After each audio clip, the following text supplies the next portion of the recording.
Come to the fair. Fall fairs have been a feature of North American life since early in the 19th century. At the end of the harvest, people from rural areas have come together to celebrate. Usually, these fairs take the form of a competition regarding the best of all farm products of that year. Depending on the part of the country and its most important crop, fall fairs can begin as early as August or as late as November. They usually last several days. When the United States and Canada were organized, they were divided into small units called counties. Larger units were called states or provinces. Many of the best-known fairs are county fairs or state fairs. There are also smaller local fairs and larger ones too, like the Canadian National Exhibition in Toronto, Ontario. Since these fairs are usually annual events, many have developed permanent buildings over the years. Most of these are large barn-like structures.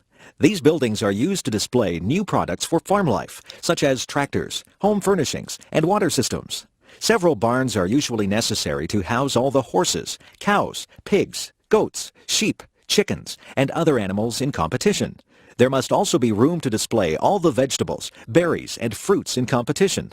Finally, there is space for handicrafts, artwork, baked goods, and jams and jellies. Usually there is a grandstand, which is a stage with wooden seats around it. Here, entertainers perform for an audience during the fair. Country and western singers are usually popular at fairs, but so are comedians, clowns, dancers, and musicians. There may also be other contests, such as a beauty competition for Queen of the Fair, tests of strength for the men, or pie-eating events. Most fairs also have a racetrack, which is used for horse racing, or in some cases, auto racing. Fairs have helped to improve animal breeds, and races encourage the breeding of fast horses. Plowing contests test the strength and steadiness of horses, and so do pulling contests. This spirit of competition has led to improvements in all areas of farming. Every kind of grain, fruit, vegetable, berry, and animal is tested, and only the best win a ribbon. This encourages fairness to improve their products. Farm women compete to produce the best homemade food and crafts. Many kinds of fruit and vegetables are stored in glass jars for the winter. The best of these also receive prizes.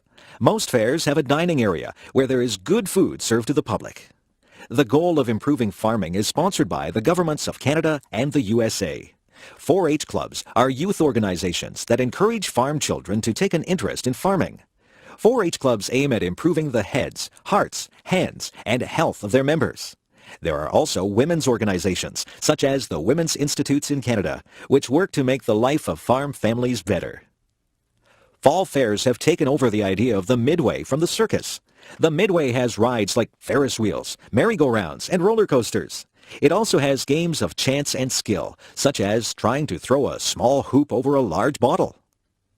One nice thing about fall fairs is that they are fun for the whole family. Children enjoy the midway and the farm animals. Women like the crafts, food, and household exhibits. Men like the machinery, the horse races, and the crop exhibits. Everyone likes the grandstand shows. Nowadays, not so many people live on farms, but people from towns and cities still enjoy going to fall fairs. They are part of our North American heritage. Hiroshima. North American children know about Hiroshima. They are taught about the dangers of nuclear war. Sometimes they learn the details of the damage that was done. They learn about what happened at 8:15 a.m. on August 6, 1945. People were eating breakfast. Children were going to school and adults going to work. There was a blinding flash of light, a scorching heat, and a mushroom cloud rose up. People close to the explosion were instantly vaporized. Many of those further away would die from burns and radiation. 60,000 houses were destroyed immediately. One concrete structure remained standing, although it was damaged. The local government left the atomic dome standing as a memorial to the explosion. Even those who were not seriously injured in the explosion later became very ill. They became very sick from radiation poisoning. Many developed leukemia.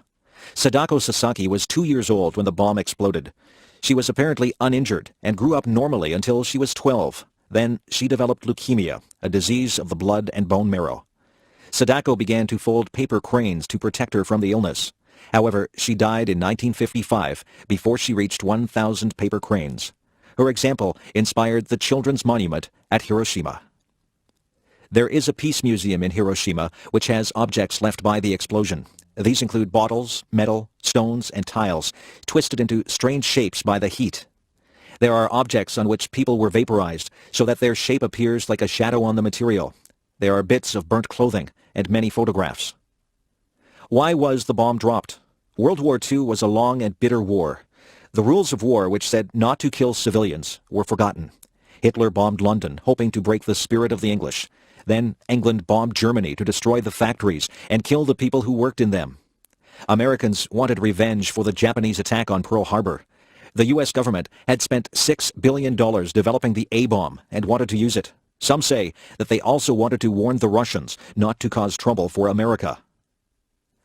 When American forces advanced on Japan in 1945, they had to decide what to do. Would Japan surrender, or would they fight to the last soldier? American leaders feared that they might lose many men by an invasion. Dropping the atomic bomb would end the war very quickly. President Truman made the decision to use it. Since then, most people have felt that this decision was wrong. It was such a terrible thing to do to people, children, old people, women, men, and babies.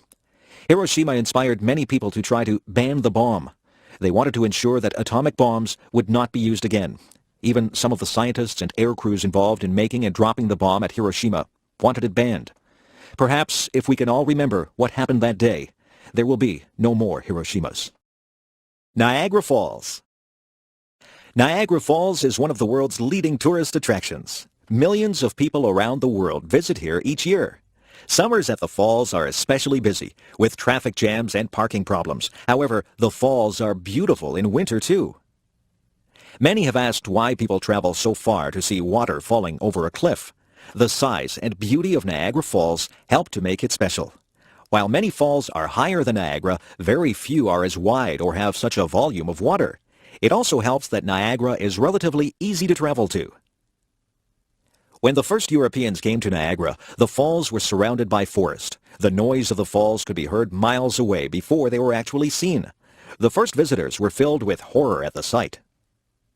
Later, fear ceased to be the main emotion inspired by the falls. Later, visitors were impressed by the beauty and grandeur of the falls, which overwhelmed them with wonder. By the 1830s, people were able to come to the falls by railway. As more and more people came, the tourist industry developed. Early tourism was not well regulated, and there were many complaints about cheats and swindles. Today, there are similar complaints about tourist junk and high prices. The majority of tourists stay on the Canadian side. There are two falls separated by an island. Since the Niagara River forms the boundary here between Canada and the United States, each country has one of the falls. The Canadian Horseshoe Falls is wider and more impressive than the American Rainbow Falls. About 9 times more water goes over the Canadian falls. Nonetheless, there is much to be seen on the American side. The island in the middle, Goat Island, is one of the best places to view the falls and rapids. It is on the American side. Newly married couples began coming to Niagara Falls when it was still a secluded, peaceful, and romantic spot. It is still popular with newlyweds as a relatively inexpensive and convenient place to spend their honeymoon.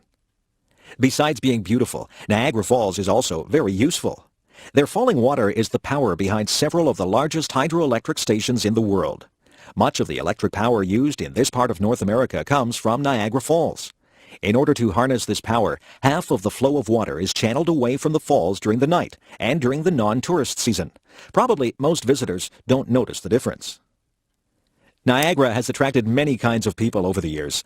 Businessmen have come to profit from the tourists. Daredevils have come to make a name for themselves. Some have gone over the falls in a barrel, while others have walked above the falls on a tightrope. Poets and artists have visited here to capture its beauty. Lovers have come to gaze on its romantic scenery. All of these and many others have helped to make Niagara Falls world famous. Cowboys. The golden age of the American cowboy was short-lived. It began in the 1860s with the great cattle drives from Texas north to Kansas. By 1890, when railroads had reached remote areas, there was no more need for large-scale cattle drives. Of course, cowboys have a history before 1860. In fact, there were Mexican cowboys long before that. The Spanish conqueror of Mexico, Hernán Cortés, brought cattle with him in 1521. Cortés also branded his cattle with a 3-cross design. The Spanish sharp-horned cattle roamed the deserts and prairies freely. Eventually, they found their way to Texas. American settlers in Texas interbred their animals with the Spanish breed. The Texas Longhorn cow was the result. It was famous for its bad temper and aggressiveness. The longhorn was a dangerous animal, with each of its horns measuring up to 3½ feet long. After the American Civil War ended in 1865, disbanded soldiers who were former black slaves and young men seeking adventure headed west. At that time, there were about 5 million cattle in Texas. Back in the east, there was a big demand for beef. By this time, railways from the east extended as far west as Kansas. It was still more than 600 miles from South Texas to the railway. Between the two places, there were rivers to cross, Indian tribes, badlands, and other problems. A fur trader named Jesse Chisholm had driven his wagon north in 1865. Cowboys and cattle followed the Chisholm Trail north to Abilene, Kansas. This cattle trail became the most famous route for driving cattle until it was barred with barbed wire in 1884. In 1867, cattle dealer Joseph G. McCoy built pens for 3,000 cattle in the little town of Abilene. Soon, Abilene was the most dangerous town in America. After the long cattle drive, cowboys who had just been paid went wild. Sheriff Wild Bill Hickok tamed Abilene in 1871 by forcing cowboys to turn over their guns when they arrived in town. Other towns replaced Abilene as the wildest town in the West: Newton, Wichita, Ellsworth, and Dodge City. In Kansas, a herd of 3,000 Texas Longhorns might sell for $100,000, making the rancher rich. The cowboys might get $200 in wages, which often disappeared on drink, women, and gambling. Getting cattle to Kansas was far from easy. One of the biggest difficulties was getting the herd across rivers, especially when the river was high. There were no bridges. In 1871, 350 cowboys driving 60,000 cattle waited 2 weeks for the water level in the Red River to go down. Food for men and animals was also difficult to find at times. An early cattleman developed the chuck wagon, which were both a supply wagon and a portable kitchen. In the 1870s, there were probably 40,000 cowboys in the West. After the prairies were fenced in, there was less work. Large ranches still employ cowboys to round up the cattle for branding or for sale. Even today, about 20,000 cowboys still work in North America.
George W. Bush, Jr. George W. Bush, Jr. was inaugurated as the 43rd President of the United States on January 20th, 2001. Of course, people knew that he was the son of the 41st President, George H.W. Bush. He had also been governor of Texas since 1994. However, aside from this, he was not very well known outside of Texas. Why then did so many people want him to run for president in 2000? Many Republicans thought that the Democrats could be defeated in 2000, but they themselves lacked a candidate with strong appeal. As the election approached, leading Republicans worried about whom to support. Some of the most powerful Republicans were state governors. They began to look around at each other for a possible candidate. Most eyes turned to George W. Bush, the governor of Texas. In November 1998, Bush was re-elected as governor by an impressive margin. By now, Bush was the leading Republican candidate in the polls. Of course, one advantage that Governor Bush had was a familiar name. In fact, when he did well in some early polls, it is likely that some people really voted for his father. They thought that George H.W. Bush was running again. The Bush family was able to swing a lot of support to George W. It also helped that his brother Jeb was now governor of Florida. Parents George and Barbara were both born in eastern United States, but in 1948, George moved to Texas, where he made a fortune in the oil business. He went into politics in the 1960s and 70s and served in a number of important positions. He was Ronald Reagan's vice president from 1981 to 1989 and president from 1989 to 1993.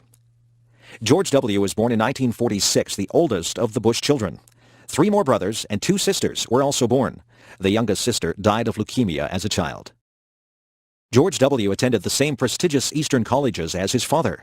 Then he came back to Texas and was a fighter pilot with the Texas Air National Guard. During the early 70s, he wandered from place to place, trying different jobs. After attending Harvard Business School from 1972 to 1975, he came back to Texas and started his own oil exploration company. Although it wasn't as profitable as his father's company, he eventually sold his stock shares for a considerable amount of money. In 1978, he ran for the Senate of the United States, but was defeated. He became closely involved in his father's campaign for president in 1988. Here he developed a lot of the political skills he was later able to use to run for office himself. In 1989, back in Texas, George W. organized a group that bought the Texas Rangers baseball team. He later sold the team in 1998 and made a $14 million profit. In 1994, he surprised the political world by defeating the incumbent governor of Texas. As governor, he pushed ahead with an energetic program, which reflected neoconservative values. However, George W. did not appear as an ideologist to people. Even his opponents were willing to work with him. When he ran for president in 2000, Bush described himself as a compassionate conservative. Only time will tell how successful Bush will be as U.S. president. Handel's Messiah. George Frederick Handel was a native of Germany and spoke with a German accent all his life.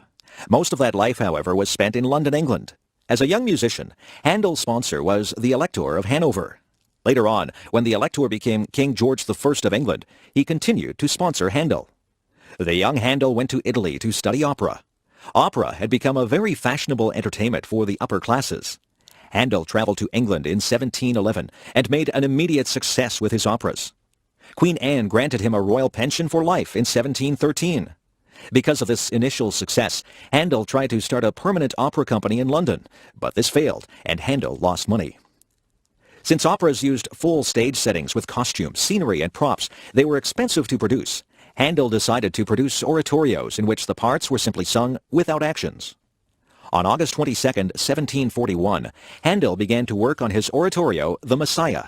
The text was made up of passages from the Bible relating to the birth, life, and death of Jesus. Handel worked on it feverishly, missing meals and going without sleep. He finished it 24 days later. When he was asked how he felt on completing it, Handel said, "I thought I saw all heaven before me, and the great God himself." In the fall of 1741, Handel received an invitation from the Lord Lieutenant of Ireland to present operas and concerts there. Handel traveled from London to Dublin with his entire luggage and many of his singers. However, in order to rehearse on the way, he had to hire local people to fill in. Once, the composer soundly criticized one local singer who failed to meet his standards. Handel was warmly received in Dublin, where his concerts were sold out. Even his rehearsals were considered newsworthy by the local papers. The Messiah was first publicly performed on April 13, 1742. 700 people squeezed into a 600-seat theater to hear it. A notice had requested that ladies attend in hoopless skirts and that gentlemen come without their swords. A Dublin paper reported, "Words are wanting to express the exquisite delight it afforded to the admiring crowded audience." All proceeds were donated to charity, as the church choirs had refused to participate except on those conditions. Handel returned to London in August 1742 and prepared the oratorio for the London stage. The Messiah made its London debut on March 23, 1743, with King George II in the audience.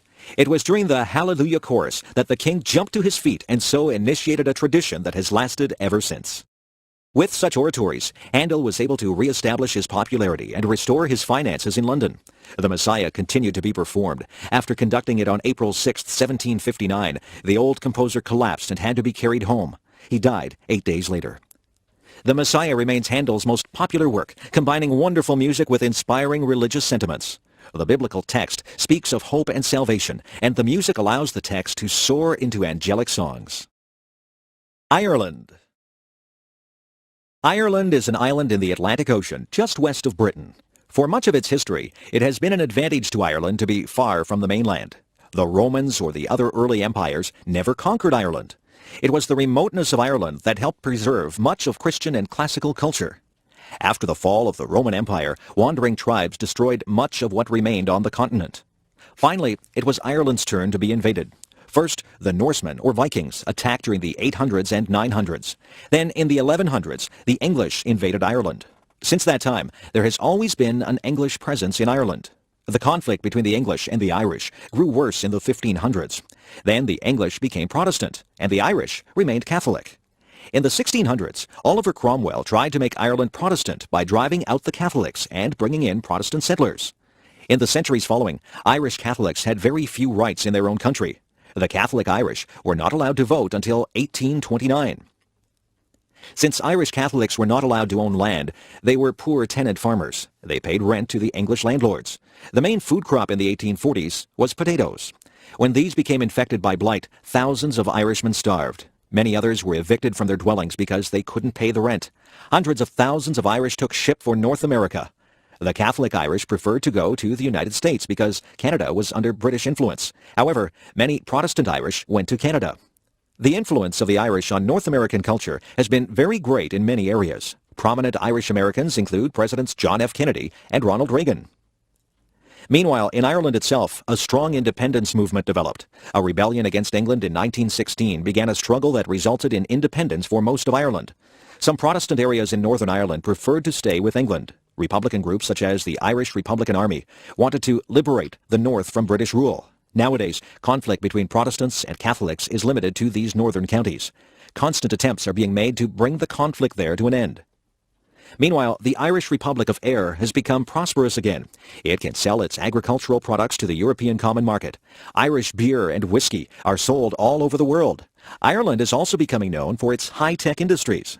Because of this relative prosperity, the population is increasing again after a century and a half of decline. The Irish differ from other people because the vast majority of Irishmen live away from their homeland.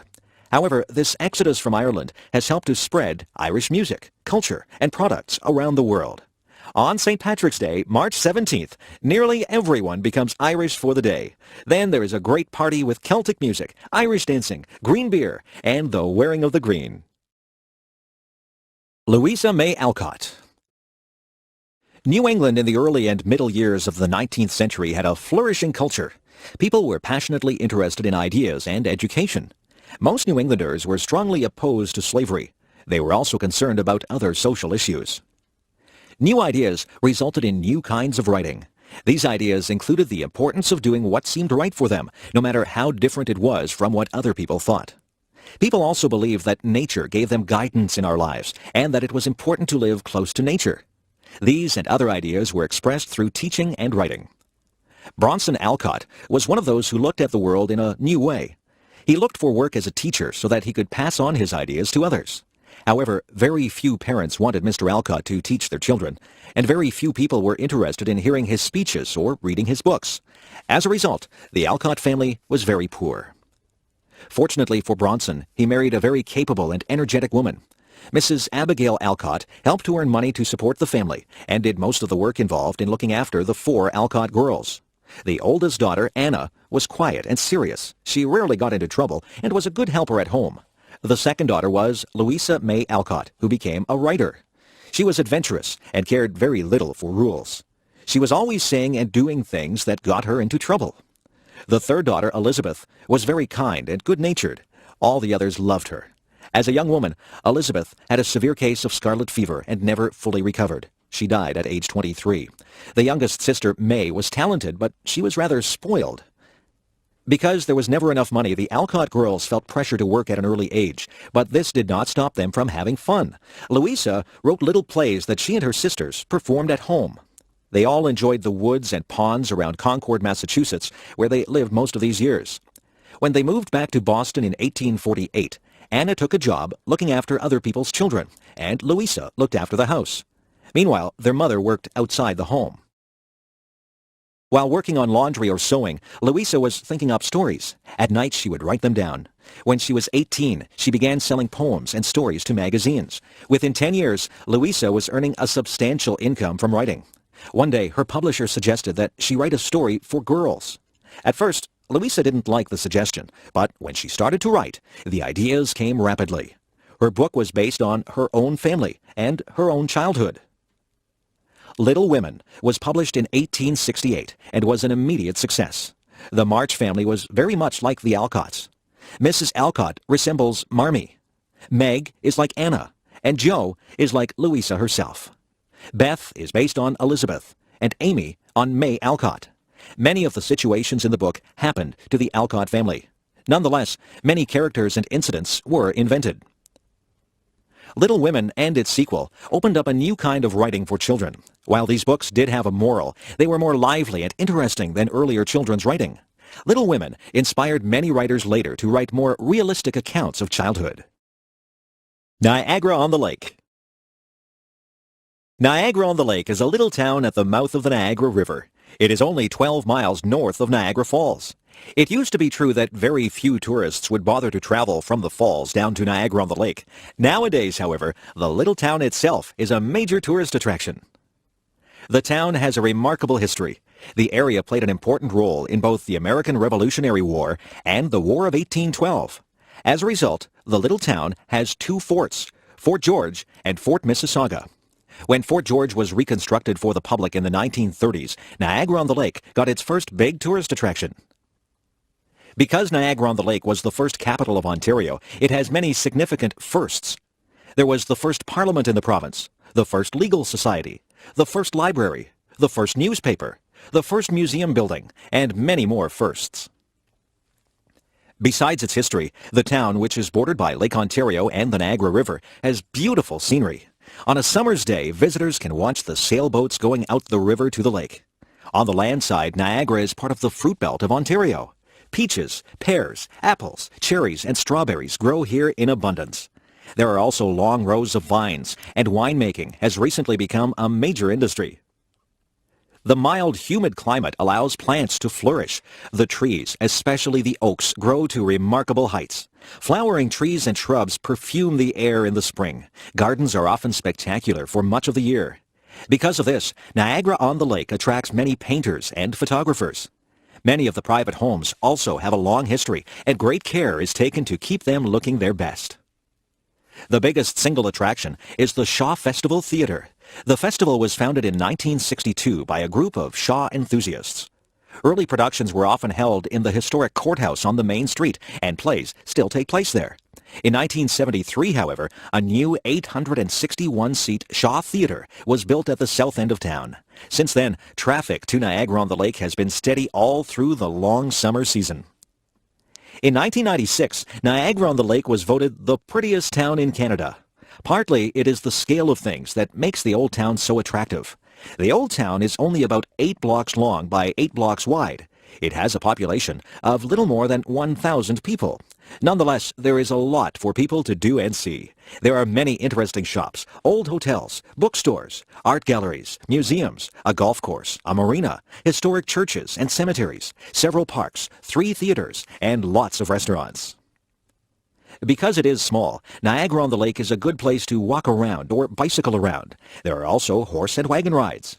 Although the main street can be hectic in tourist season, one doesn't have to go far off the main street to get in touch with an older, slower time. Most of the downtown buildings haven't changed much since the days of Queen Victoria, and tourists can still imagine that they are back in the days before computers and television. Newspapers. All the great cities in the world now have newspapers. But newspapers, as we know them today, are not that old. The very first newspapers began long after the invention of printing. They started in Europe in the 1600s and were usually only a couple of pages long. For a long time, newspapers were not very common. Governments didn't want public discussion of their policies and decisions. Often, they closed down papers or taxed them heavily. The stamp tax on newspapers and pamphlets was one of the causes of the American Revolution. Newspapers began to grow in size when they discovered advertising as a source of income. Nowadays, advertising is the main revenue source for most newspapers. As newspapers became more widely circulated, they could ask for more money for their advertisements. By the late 18th century, newspapers were in common use in Europe. The 1800s and early 1900s was the golden age of newspapers. Improvements in transportation, communication, and printing processes made it easier to collect news from near and far and to publish papers more quickly and more cheaply. The Weekly Dispatch and the Times, both of London, England, were leading newspapers through much of the 1800s. The Times was one of the first papers to include illustrations. It was the first newspaper to use a steam engine to turn the presses. When the tax on newspapers was reduced in 1836, the Times was able to increase its size considerably. In 1840, it began to use the telegraph to collect news stories. In 1855, the tax on newspapers was finally lifted. The Times made its greatest reputation during the Crimean War between Britain and Russia. British armies fighting in Russia's Crimean Peninsula were not only unsuccessful in the war, but were suffering severely from illnesses. The Times sent out the world's first war correspondent, William Howard Russell, in 1854. His reports from the battle lines had a powerful effect on the British public. A war fund was organized to help the soldiers. Russell forced the government to accept the offer of Florence Nightingale to organize nurses to travel to Crimea. A photographer, Roger Fenton, sent back photos from the war, which were published in the Times. Meanwhile, in America, a more popular approach to newspapers had developed. The newspaper had spread west with the pioneers, and nearly every little settlement had its own paper. American newspapers were cheaper and livelier than British ones. They were aimed at the average person rather than the governing class. Examples of the new style of editing and publishing were Joseph Pulitzer and William Randolph Hearst. Hearst especially employed sensational and emotional writing, which aimed at stirring up the public to action. Hearst is sometimes accused of starting the Spanish-American War of 1898 with his overheated editorials. Nonetheless, his methods were successful in raising circulation and were widely imitated. The modern newspaper contains more than hard news. In fact, news may be a fairly small part of it. Advertisements, gossip, show business, photos of celebrities, sports, stock market prices, horoscopes, comic strips, weather reports, and much more are found in its pages. The modern newspaper is a total entertainment package. A question for the future is whether electronic newspapers will replace paper newspapers. Paul Kane, frontier artist. Since Christopher Columbus first met American Indians in 1492, many Europeans had been fascinated by Indian life and culture. As a result, there was a demand in Europe for drawings and paintings of Native Americans. European artists who had never seen an Indian supplied most of this demand. But in the 19th century, several painters traveled into Indian territory to make an authentic record of native life. One of the first artists to do this was the American painter George Catlin. In 1841, Catlin published a book of his work. Catlin's work helped inspire another important frontier artist, the Canadian Paul Kane. Paul Kane was born in Ireland in 1810. His family moved to Toronto, Ontario, Canada, when Paul was 9 years old. The young boy was not very interested in school. At that time, there were still Indians living in wigwams in the Toronto area. Young Paul liked visiting the Indian village instead of going to school. Since Paul spent little time in school, he was largely a self-taught artist. He also became a surprisingly good writer, considering that he had not spent much time studying spelling or grammar. After working some years making and decorating furniture, Kane was ready to travel. He spent the years from 1836 to 1841 living and traveling in the United States. Then he traveled in Europe from 1841 to 1843, studying the great painters of the past. He was back in the USA until 1845, and then he returned to Toronto. Immediately upon his return, Kane headed into the wilderness areas around Georgian Bay, Sault Ste. Marie, and Lake Michigan.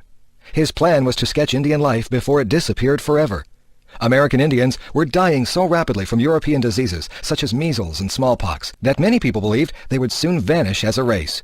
Their culture was threatened too. As white settlers demanded more land, Indians were being herded into small pieces of land called reservations. Here they could no longer practice their traditional way of life. Kane wanted to capture Native American life while it still existed. Kane returned to Toronto at the end of 1845.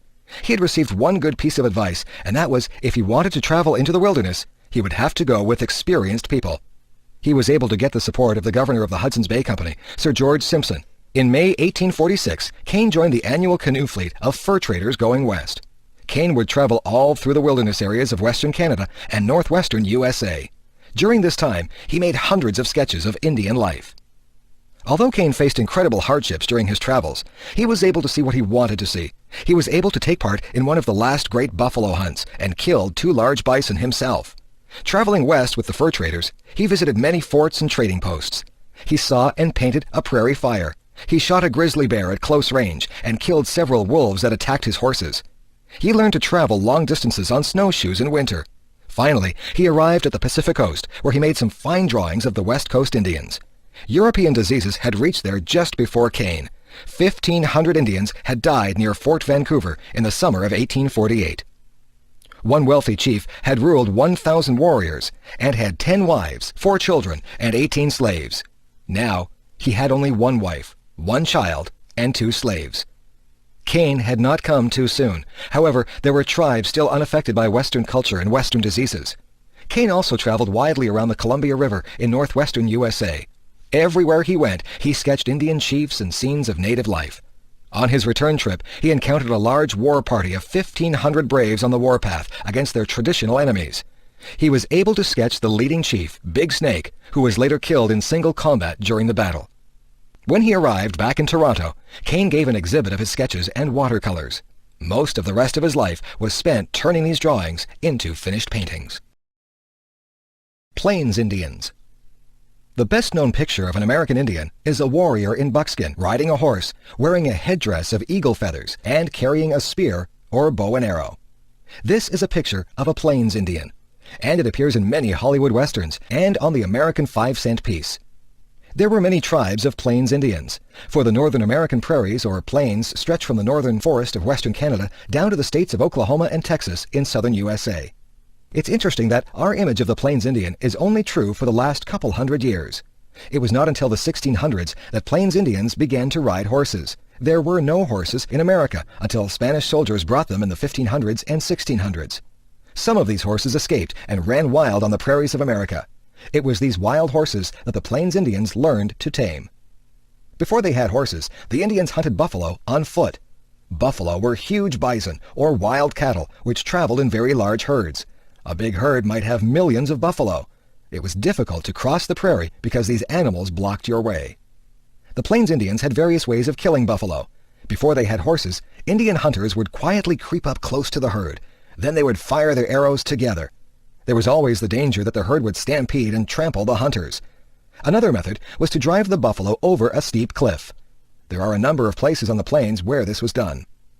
Once the Plains Indians had horses, they preferred to hunt buffalo on horseback. When the tribe started to use guns, they could kill many buffalo.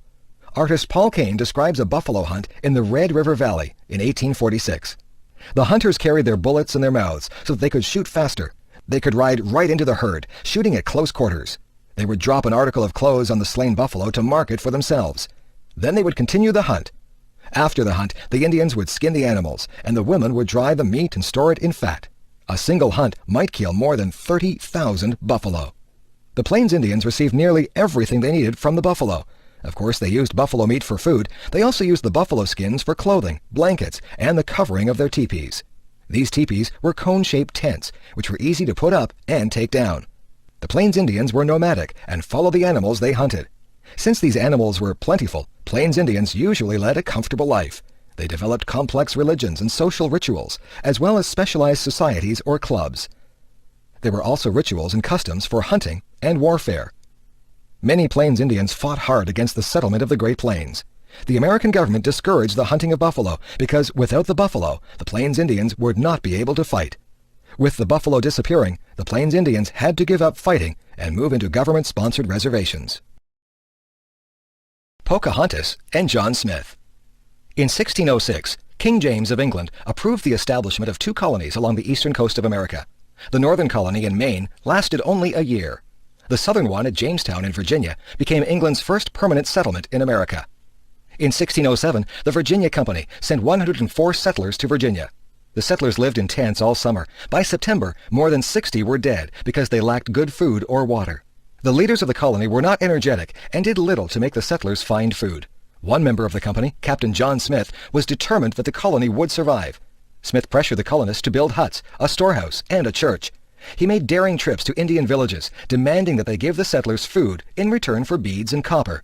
He threatened settlers who were trying to leave the colony and go back to England. On one of his trips to the interior, Indians attacked John Smith. They killed his 2 companions, but captured him alive. He was taken first to the local chief. This chief was impressed by Smith's compass and spared his life. His captors dragged Smith from village to village. He finally arrived at the town belonging to Powhatan. Powhatan was a great chief for all of the tribes in that region. Powhatan and his advisors talked about what to do with Smith. Suddenly, Smith was dragged forward, and his head was pushed against a stone. The warriors raised their clubs to kill Smith. Then Pocahontas, who was Powhatan's 12-year-old daughter, begged for his life.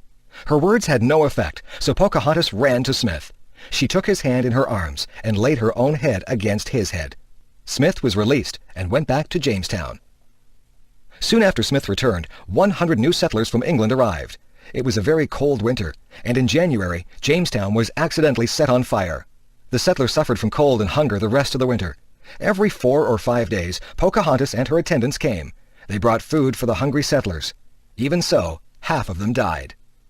In the summer, John Smith explored that part of the coast of America. He made a map that would be very valuable for future sailors and settlers.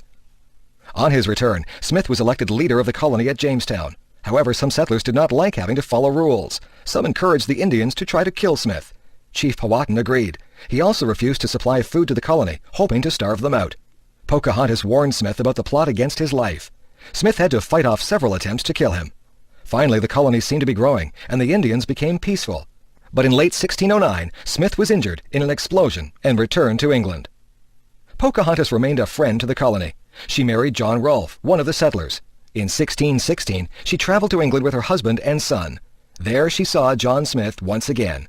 She was so surprised to see him that she was unable to speak for several days. Pocahontas had believed that Smith was dead. The following year, she died and was buried in England. Pocahontas's love for Smith and Smith's determination to fight for the colony had saved Jamestown and given the English their first colony in America. Remember the Alamo. The first Europeans in the American Southwest were Spanish explorers and conquerors. They were followed by religious orders that set up missions to Christianize the Indians. One of these missions was San Antonio de Valero. It was founded in 1718 in what is now San Antonio, Texas. Later, the mission structure became known as the Alamo. In 1821, Moses Austin had persuaded the Spanish authorities to give him a charter to settle 200,000 acres in Texas. The elder Austin died shortly after this. 5 weeks later, his son Stephen Austin traveled to San Antonio to have this charter confirmed by the Spanish governor. In 1822, Austin led 150 settlers into Texas. When Austin learned afterwards that Mexico was now independent of Spain, he journeyed to Mexico City to have his charter reconfirmed. The Mexicans appointed Austin regional administrator for his colony. Texas grew rapidly. Cotton farming and cattle ranching were profitable and attracted American settlers. By 1830, there were 16,000 Americans in Texas, 4 times the Spanish-Mexican population. Sam Houston had been a successful soldier and politician. He was a friend and supporter of President Andrew Jackson. However, personal problems and political difficulties led him to leave the USA for Texas. Meanwhile, the struggle for control of Mexico had been won in 1833 by Santa Anna. However, the independent thinking of the Texans infuriated Santa Anna. He had Stephen Austin thrown in jail and sent an army into Texas. Austin was released from jail in time to organize the defense of Texas.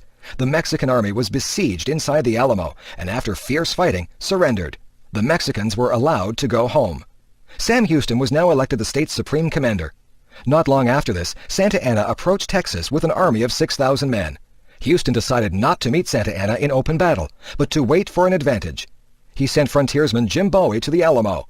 Bowie's orders were to leave San Antonio and destroy the Alamo. When Bowie arrived, however, Texas volunteers were preparing the Alamo for a siege. Bowie and his men pitched in to help. Other volunteers came. The fiery William Travis arrived with 25 men. Then the famous frontiersman Davy Crockett came with a dozen Tennessee sharpshooters.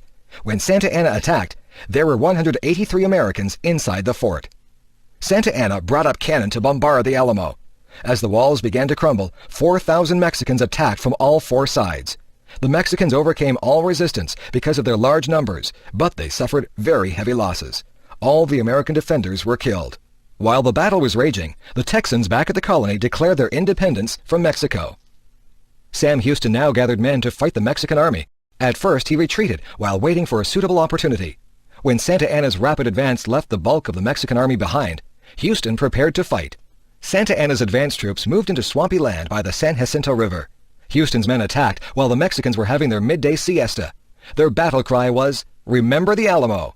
The battle was soon over. Many Mexicans were killed, but only a couple of Texans were killed. Santa Anna was a prisoner. Santa Anna readily agreed now to recognize Texas as an independent republic. 90 years later, in 1845, Texas became the 28th state of the USA. Gribio. Saint Francis of Assisi, who lived in Italy in the early 13th century, was known for his love of animals. He was the first person who celebrated the birth of Jesus by gathering live animals around a manger. He often talked to the birds as he traveled along. Sometimes the birds would fly down and sit on his head, shoulders, knees, and arms. But the best-known animal story concerns Saint Francis and the wolf of Gribio. Saint Francis was known for his humility and his unwillingness to hurt anyone. Once, when one of his followers spoke harshly to some bandits, Saint Francis told the man to run after the bandits and apologize. In the same way, Saint Francis thought of animals as his brothers and sisters.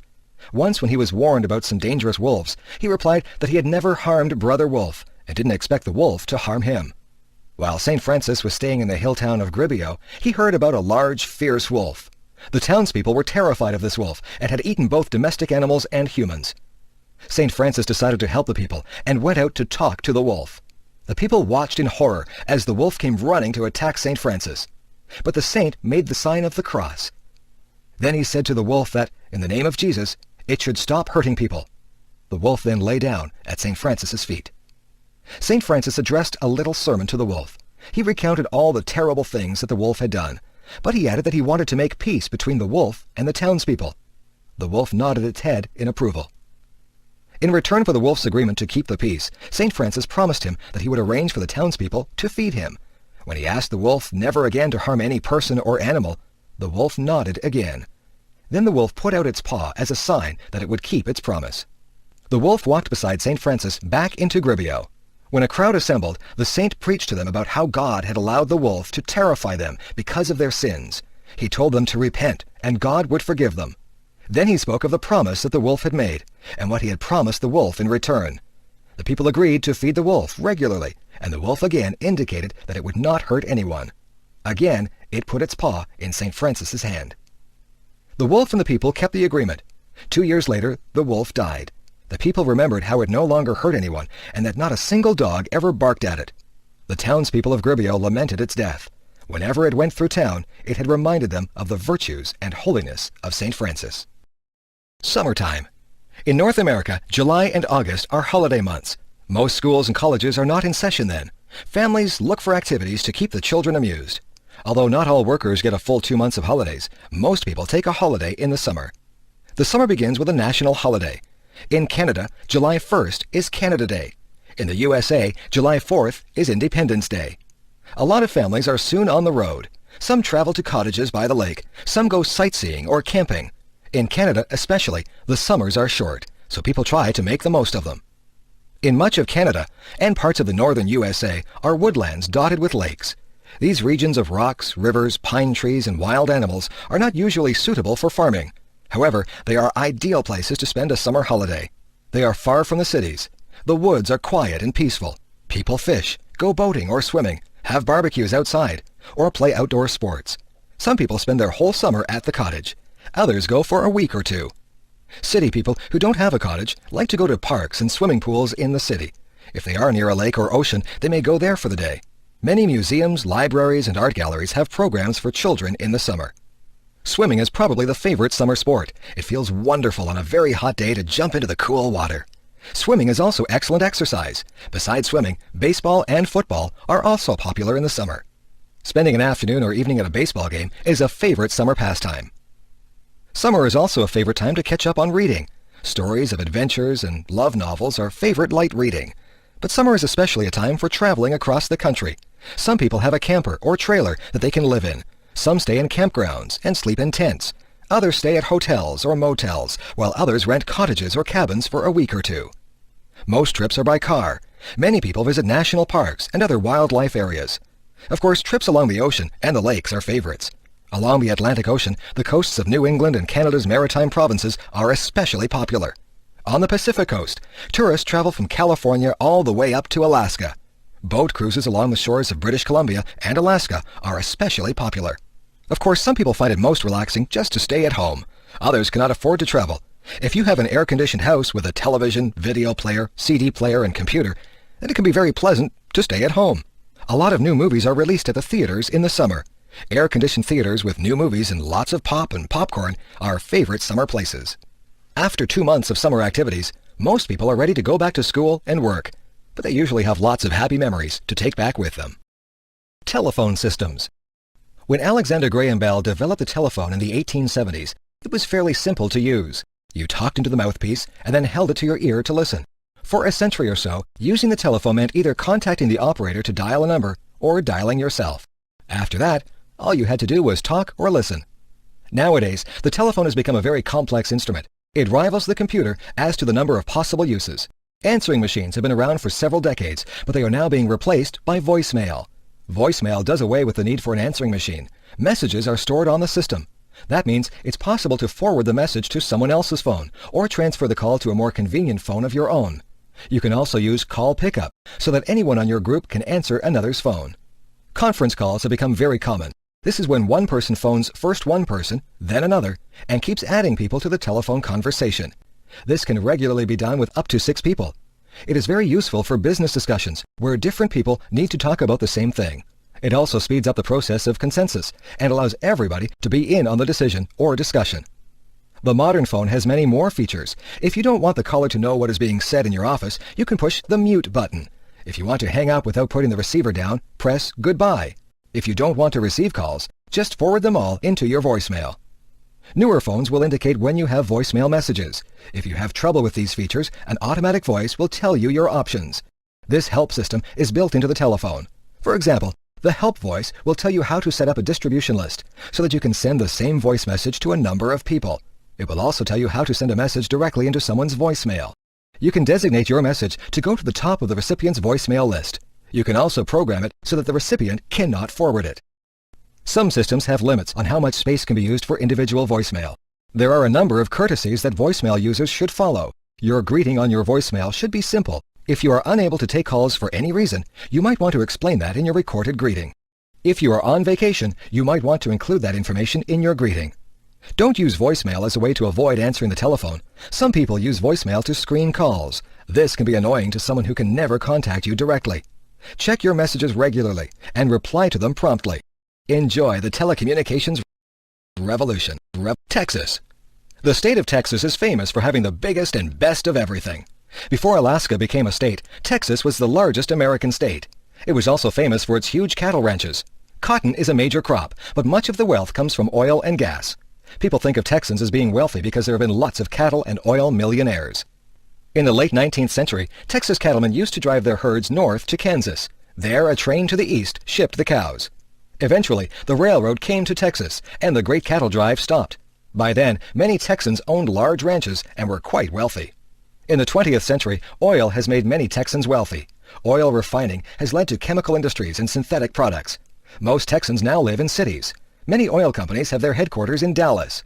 Other large manufacturing cities are Houston, Corpus Christi, Fort Worth, and Austin, which is the capital of Texas. Several cities, such as San Antonio and El Paso, have a strong Spanish influence. This dates back to the first Spanish visitors in the 16th century. The old mission at San Antonio is famous as the Alamo, where an important battle for Texas independence was fought. Texas is a huge area with mountains, deserts, prairies, rivers, and islands. The rugged beauty of its grasslands and deserts attracts many tourists. For a state that is mostly dry, Texas has a remarkable variety of wildflowers in the spring. Its animals and birds differ from other parts of the USA. Texas has the armored insect eater, the armadillo, the swift-running bird, the roadrunner, prairie dogs, jackrabbits, kangaroo rats, wild pigs, horned lizards, and 100 species of snakes.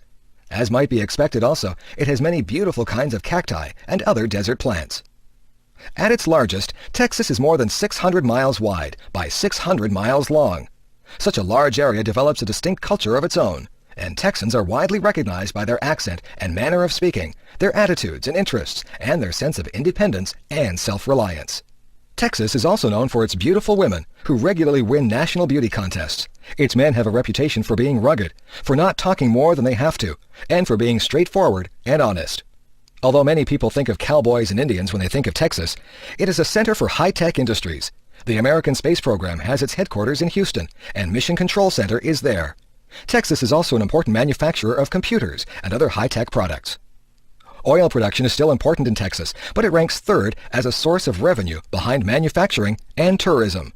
The colorful history of Texas and its wonderful scenery contribute to a thriving tourist industry. Texas is also an important business and financial area. Yes, even though times have changed, Texans proudly maintain that their state still has the biggest and best of everything. The Ford Pinto case. Businessmen often complain that their profits are negatively affected by government regulations. On the other hand, history has proven that it is necessary to regulate business in at least one area: public safety. There is ample evidence that consideration for the safety of the public is not always a priority in business decisions. Back in 1912, the Titanic smashed into an iceberg, killing hundreds of people. It was going too fast through a large collection of icebergs while attempting to set a speed record. Unfortunately, there were not enough lifeboats to accommodate the passengers. Usually when such a tragedy occurs, the company is not found guilty. Instead, safety regulations are enacted for future cases. In the future, ships were ordered to carry a sufficient supply of lifeboats. In 1978, the Ford Motor Company was indicted on the charge of homicide. This was the first time such a charge had been brought against an American corporation. It related to the deaths of 3 teenage girls who were burned up when their Ford Pinto was hit from behind. The prosecution charged that the Ford Company knowingly manufactured a dangerous car. Behind this story is the pressure on Ford to produce a small car to compete with imported vehicles. The Pinto was rushed into production in spite of warnings that the gas tank was in a dangerous position. It would have cost Ford an additional $11 per car to fix the problem. Ford decided not to. Later, Ford produced a cost-benefit analysis to justify their position, estimating that the faulty design would cause 180 additional deaths. Ford valued these at $200,000 per person. This cost was far less than equipping 12.5 million vehicles with $11 protectors, so Ford felt that they had made the right decision. Ford executives were acquitted on the charge of homicide. Nonetheless, Ford had to pay out millions of dollars in out-of-court settlements. These were paid to families who had lost relatives in Pinto accidents. This case shows how far a company will go to protect its profits. For more than 8 years, Ford lobbied the government not to tighten safety standards on cars. As long as the Pinto was profitable, Ford did not want to change the design. Although Ford made a lot of money on the Pinto, their reputation was tarnished. The Ford Pinto case is one of many which point to the need for governments to set safety standards. No business wants to recall its products or leave them sitting idly in a warehouse or expend large sums of money for upgrading and repairs. No airplane company wants to have its planes in the hangar when they could be in the air making money for the corporation. As a result, commercial companies are seldom motivated to look closely at product or service safety.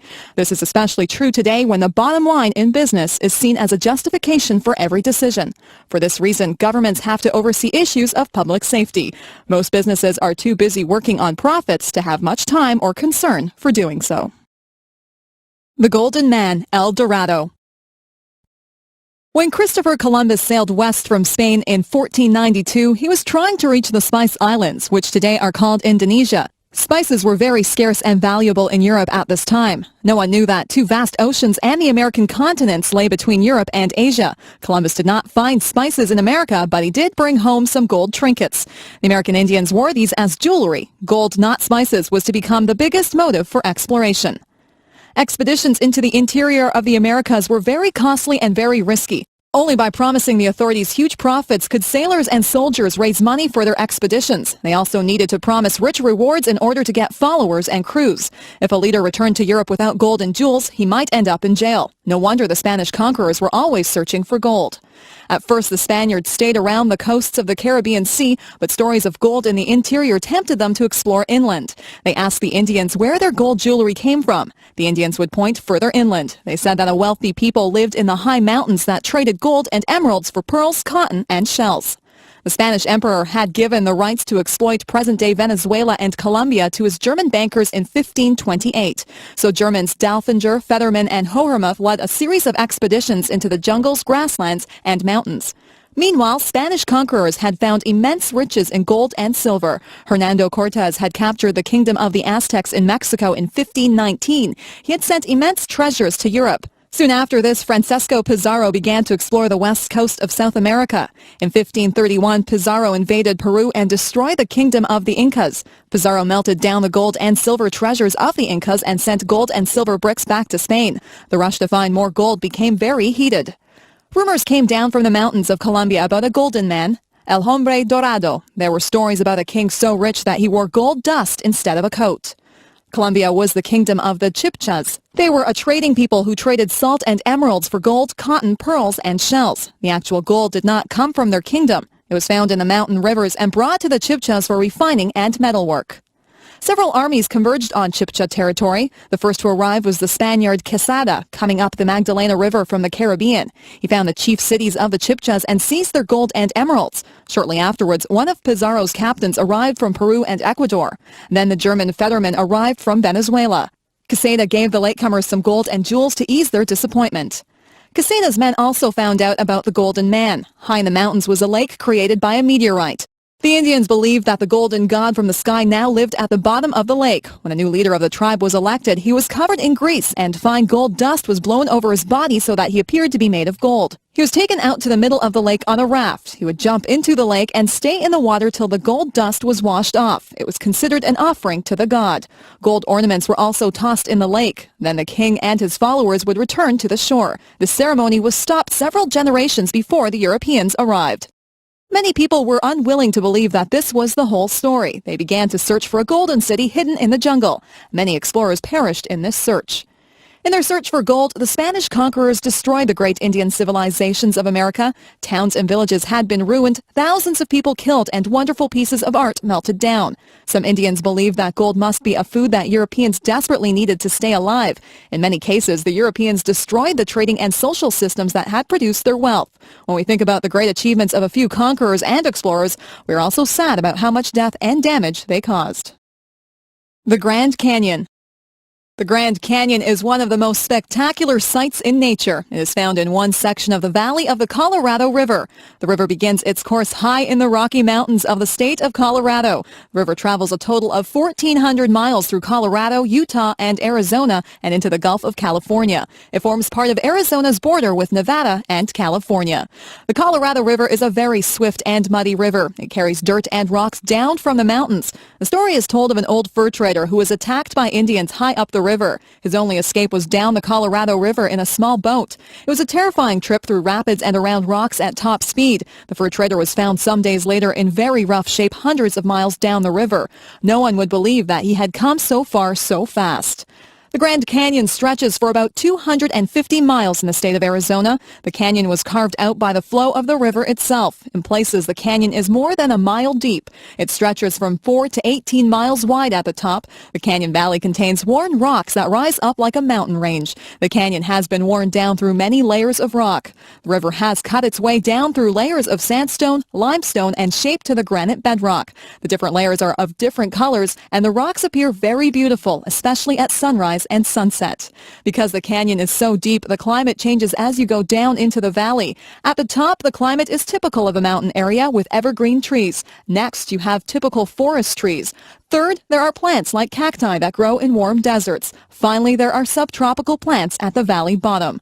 Tourists can ride down the narrow trails to the bottom of the valley on mules. On one side is the rock wall of the canyon, and on the other side is a steep drop down to the bottom. Tourists have to trust their guide and the mule that they are riding to get them down safely. The trails zigzag back and forth, and the tourist going down travels much more than a mile. Some 1,000 square miles of the area became the Grand Canyon National Park in 1919. Because the Colorado River is very swift and runs through dry country, several dams have been built along it. These are designed to harness its power, save its water, and provide recreational opportunities. The best-known dam is Hoover Dam, formerly Boulder Dam, on the Arizona-Nevada border. This impressive structure is 727 feet high and 1,282 feet long. Elevators are used to carry workers up and down inside the dam. The water, which is backed up by the Hoover Dam, forms Lake Mead. Lake Mead is used to irrigate nearby land as well as for boating and fishing. The dam itself is a major source of electric power for this section of the country. Visitors to the Grand Canyon are often filled with awe by the size and beauty of the canyon. People seem very small in comparison to the immense cliffs, valleys, and the mighty river. The Niagara Parks Commission. Niagara Falls, Canada became a major tourist attraction in the mid-1830s. By this time, roads, canals, and railways were able to bring people from urban centers like New York and Boston. However, the chance for big profits attracted dishonest businessmen. One hotel in the 1860s was popularly known as the Cave of the 40 Thieves. There were many complaints from tourists about tricks that were used to get their money. Some businessmen tried to put up fences around the falls so that all visitors would have to pay them to see the falls. In time, these complaints reached the ears of important people. In 1873, Lord Dufferin, the Governor-General of Canada, proposed that the government buy all the land around the falls. On the American side, New York State bought 412 acres around the American Rainbow Falls in 1885. In the same year, land was bought near the Canadian Horseshoe Falls and named Queen Victoria Park. A commission was formed to obtain control of all land along the Niagara River. This was made easier because a narrow strip along the river was already government land. However, the commission wanted to preserve all the beautiful scenery along the river and near the falls for the general public. The first commissioner of the park was Sir Kazimierz Gzowski, a distinguished engineer of Polish birth. Before the Queen Victoria Park Commission began to buy up land besides the falls, tourists had to pay for everything. There were no public washrooms, no drinking fountains, and no safety barriers around the falls. As a result, it was not uncommon for tourists crowding close to the falls or hypnotized by the flow of the river to step too close and fall in. The commission took care of these problems and also set up parks and picnic areas. In 1927, the commission's name was changed to the Niagara Parks Commission. It now supervises numerous attractions and parks from Niagara on Lake Ontario down to Fort Erie on Lake Erie. Each section of the 56-kilometer stretch of Niagara Parks has its own places of interest. These are joined by the Niagara Parkway, a road that runs the whole length of the river. Sir Winston Churchill called the Parkway the prettiest Sunday afternoon drive in the world. The Niagara Parks Commission operates restaurants, parks and gardens, rides, museums and historic houses, golf courses, native sites and gift shops. Near the falls are restaurants, parks, greenhouses, the journey behind the falls, and the Maid of the Mist boat ride. North of the falls at Niagara Gorge are the Spanish Arrow car ride and the Great Gorge Adventure. The commission also operates a school of horticulture with large gardens. Queenston Heights is a park commemorating one of Canada's heroes, General Isaac Brock. In nearby Queenston are historic houses connected with two other important Canadians, Laura Secord and William Lyon Mackenzie. The commission also operates two historic forts dating from the War of 1812, Fort George and Old Fort Erie. The Niagara Parks Commission has played a major role in making Niagara Falls and the Niagara River one of the leading tourist areas in the world. The commission shows how governments can work to make visits to natural wonders like Niagara Falls a good experience for the general public. The Welland Canal. Before railways and automobiles became common, transporting goods over long distances was a difficult chore. In early North America, roads were often bad or non-existent. In the winter, snow and cold weather made travel difficult. Frontier farmers had trouble selling their crops because it was hard to get them to the cities. Often rivers and lakes were the best ways to travel. Fur traders carried their furs and other supplies in canoes, but even large canoes were not big enough to hold a shipment of wheat. Rapids and waterfalls meant that goods had to be taken out of the canoe and carried to the next body of calm water. One way to improve water transportation was to build a canal. In New York State, Governor DeWitt Clinton had constructed the Erie Canal from the Niagara River to the Hudson River soon after the War of 1812. Because relations between the United States and Canada were still not very friendly, this was another reason to build a canal on the Canadian side. Canals could be used to move supplies and troops during wartime. Sometimes the British government would forbid Canadian farmers to sell food to the USA. Without a canal to move their farm produce, crops were sometimes left to rot. A St. Catharines, Ontario merchant named William Hamilton Merritt thought about all these things in the 1820s. He also thought that flour mills needed a more reliable source of water to operate. St. Catharines is on 12 Mile Creek below the Niagara Escarpment. This creek runs towards Lake Ontario. It rises above the escarpment, which stands from 150 to 300 feet high, then runs towards Lake Ontario. If Merritt could join the 12 Mile Creek to one of the rivers, which ran to Lake Erie, the canal would provide transportation and water power. The problem was to find a way to move boats up the escarpment.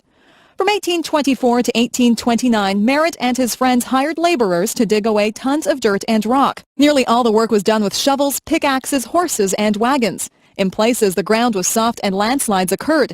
In other places, the men had to dig through solid granite rock. Merritt's main problem, however, was raising the money to pay for the construction. After sinking all the money that he, his family, and friends had into the canal, more was needed. Merritt went to Toronto, New York, and finally London, England to get the financial support he needed. The problem of getting the boats to climb the escarpment was solved by a series of 35 wooden locks. These carried a ship 327 feet upwards. The ship would enter a lock with a small amount of water.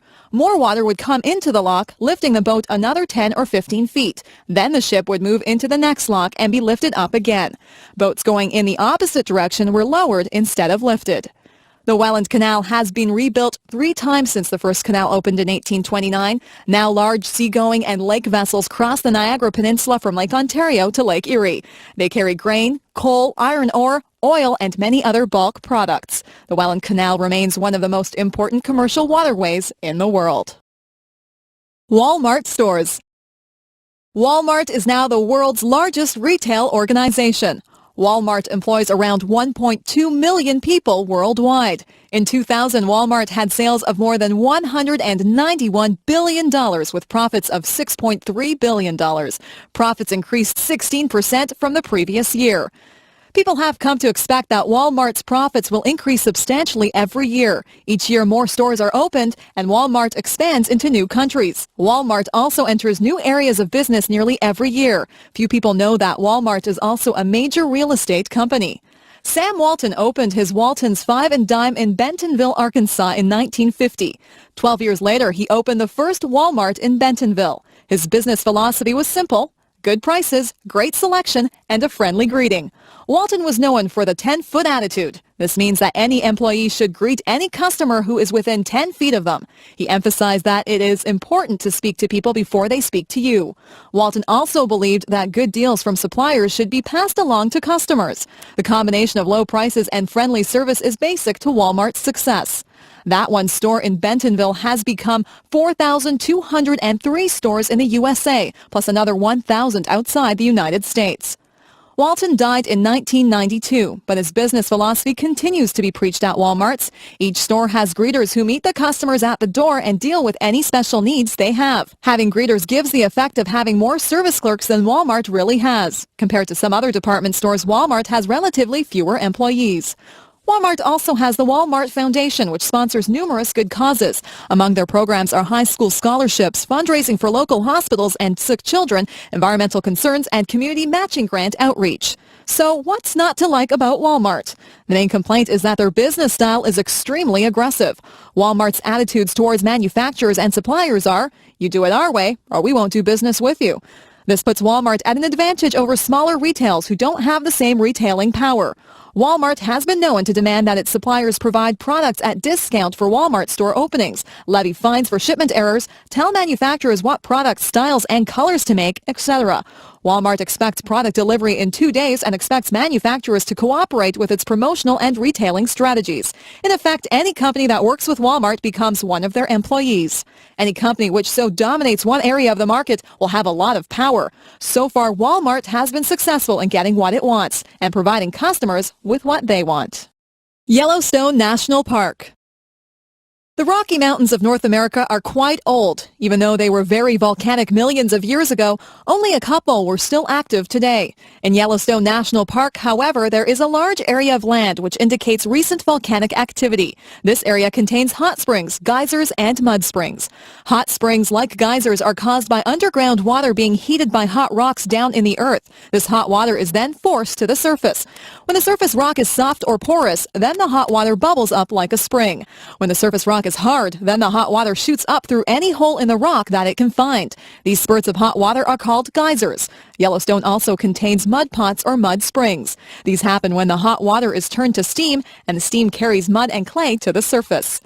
Yellowstone Park is high up in the Rocky Mountains of Wyoming. Very few white people went there until the 1860s. It is said that Indians avoided the area because they thought that evil spirits lived there. In 1869, 3 men from Montana decided to explore this remote area. They were very impressed with its natural wonders and talked about it to others. 2 other exploring expeditions followed in the next 2 years. These visitors were so enthusiastic about the beauty and majesty of Yellowstone that they asked that it be made a national park. At that time, there was no national park system in America. Nonetheless, in 1872, the American government agreed to set aside these lands as a public park. Why were the early visitors to Yellowstone so impressed? First, the scenery is spectacular. The Yellowstone River has created its own Grand Canyon through years of eroding its rocky banks. It is the yellow color of these canyon walls that gave Yellowstone its name. The area has many waterfalls, including the 308-foot-high lower falls in the Yellowstone River. There are many beautiful lakes, and the largest is Yellowstone Lake. The area is rich in wildlife. Among the mammals are black bears, grizzly bears, elk, moose, mule deer, bison, bighorn sheep, coyotes, pronghorn antelope, beaver, and wolves. Birds, especially waterfowl, are common all year. These include the trumpeter swan, blue heron, cormorants, bald eagles, osprey, pelicans, Canada geese, and many kinds of ducks. Sport fish are also plentiful. About 80% of the forest consists of lodgepole pine, but there are many other evergreens. Wildflowers are numerous and varied. But the chief attractions are the geysers and hot springs. They occur in what was a very volcanic area a million years or so ago. Here, hot molten lava from the center of the earth has remained close to the surface of the earth. This lava heats the surface rocks, which in turn heats the underground water. The heated water shoots up to the surface as geysers or bubbles up as hot springs. The most famous geyser is Old Faithful, which shoots its plume of water 150 feet into the air every 65 minutes or so. The eruption lasts up to 5 minutes. There are 200 geysers in Yellowstone Park, and about 50 of them are spectacular. Some shoot their spray over 200 feet high. Visitors from all over the world are delighted that this region has been preserved as a national park. Student newspapers. In North America, most colleges and universities, as well as many high schools, have a student newspaper. These newspapers focus on happenings at the school. They inform the student population about activities on campus and often include world news, which is relevant to student interests. In addition, there are opinion pieces by the student editors, which reflect their views on the school and the world. Sometimes these editorials oppose the way that the school is being run. Occasionally, school officials will try to shut down or censor student papers if they find their writing embarrassing or offensive. But usually these disagreements are resolved by discussion. At some colleges, the student newspaper is connected to a professional program in journalism. But most of the time, the idea behind the paper is to get students to research the facts, debate the issues, and learn how to get their opinions expressed. If these students go on to become professional journalists, that is fine, but is not really expected. You might wonder whether enough things happen at a college to fill out a weekly paper. Yes, indeed. Schools and universities reflect the real world. There are often problems with the budget and cuts to programs. New buildings go up or are torn down. Policies change, tuition goes up. Classrooms become crowded and personnel come and go. University morale and funding often reflect government policies and social attitudes. These tie the college to the larger world. Editorials often comment on how national and world events affect the university. At the same time, there are many things going on within the university. Construction disturbs classes, offices are broken into, computers are stolen, accidents happen in the parking lot, students die on the roads during the holidays, sports teams win or lose, graduation takes place, students and instructors win awards, plays are put on, distinguished visitors speak, rock bands are in concert. Then there is always the question of student rights and responsibilities. What kinds of student behavior are unacceptable? Should the university pay attention to student activities off campus? Committees meet with student representation to set guidelines for these matters. Another issue is who sets the agenda for the university. Corporate sponsors today are buying exclusive rights to distribute their products on campus. Governments are expecting universities to follow official policies in order to receive funding. Social groups are demanding that university policies reflect their special interests. So there is no shortage of topics for student journalists to address. Of course, they also write about everything that young people are interested in: music, movies, computers, sports, travel, and pop culture. Student newspapers are an important training group for democracy. They are also very interesting to read. Canadian colleges and universities. Canada has about 50 accredited universities spread across 10 provinces. All, except one, are primarily government-funded. This means that there is considerable uniformity regarding programs, administration, and policy. Private colleges tend to be smaller and are mostly based on a religious curriculum. Most universities offer programs in the humanities, social sciences, and pure sciences. Many have additional faculties such as education and physical education. Many programs that lead directly to a position in the workplace are given at community colleges. Community colleges differ from universities because their programs involve job training and practical experience. For example, they might offer courses in areas such as computer programming, journalism, photography, social work, dentistry, and nursing. Their programs are considered to be less abstract and academic than university programs. Many students see university as being more fun than community college. They don't have to worry immediately about getting a job, and the social life is often better at university. However, a university degree may be less likely to lead directly to a job. Nowadays, university programs which are work-related, such as business administration, education, child studies, and psychology, seem especially popular. Universities, however, were founded mainly as liberal arts institutions. This means that their original intent was to prepare people to be well-rounded human beings and knowledgeable citizens. So nearly all universities have programs in literature, languages, philosophy, culture, music, history, and politics, as well as studies that are more job-related. A past BA or BSc degree in Canada is normally 3 full years of study after secondary school. A bachelor degree with honors includes 1 more year of study. A master's degree is a further 1 or 2 years. A doctorate usually requires 4 or more years. This is similar to the United States, except that their bachelor degree is normally 3 years, and their master's degree may be up to 3 years. To gain entrance to university, you usually need to graduate from secondary school with a B average. Some programs will require an A average. Tuition costs have gone up in recent years as governments have handed over less money to colleges and universities. More students now have to work during the school year to pay their expenses. Attending college and university is known to be one of the most carefree periods in a person's life. As long as you keep up with your readings and assignments, you should be able to avoid major difficulties. Facilities for athletics, student radio and newspapers, pubs and lounges, and generally pleasant surroundings make campus life agreeable. It is a good time to make friends, learn new skills, and take calculated risks. Moreover, colleges and universities are a good practical investment as they help to prepare young people for a changing world. Coffee and donuts.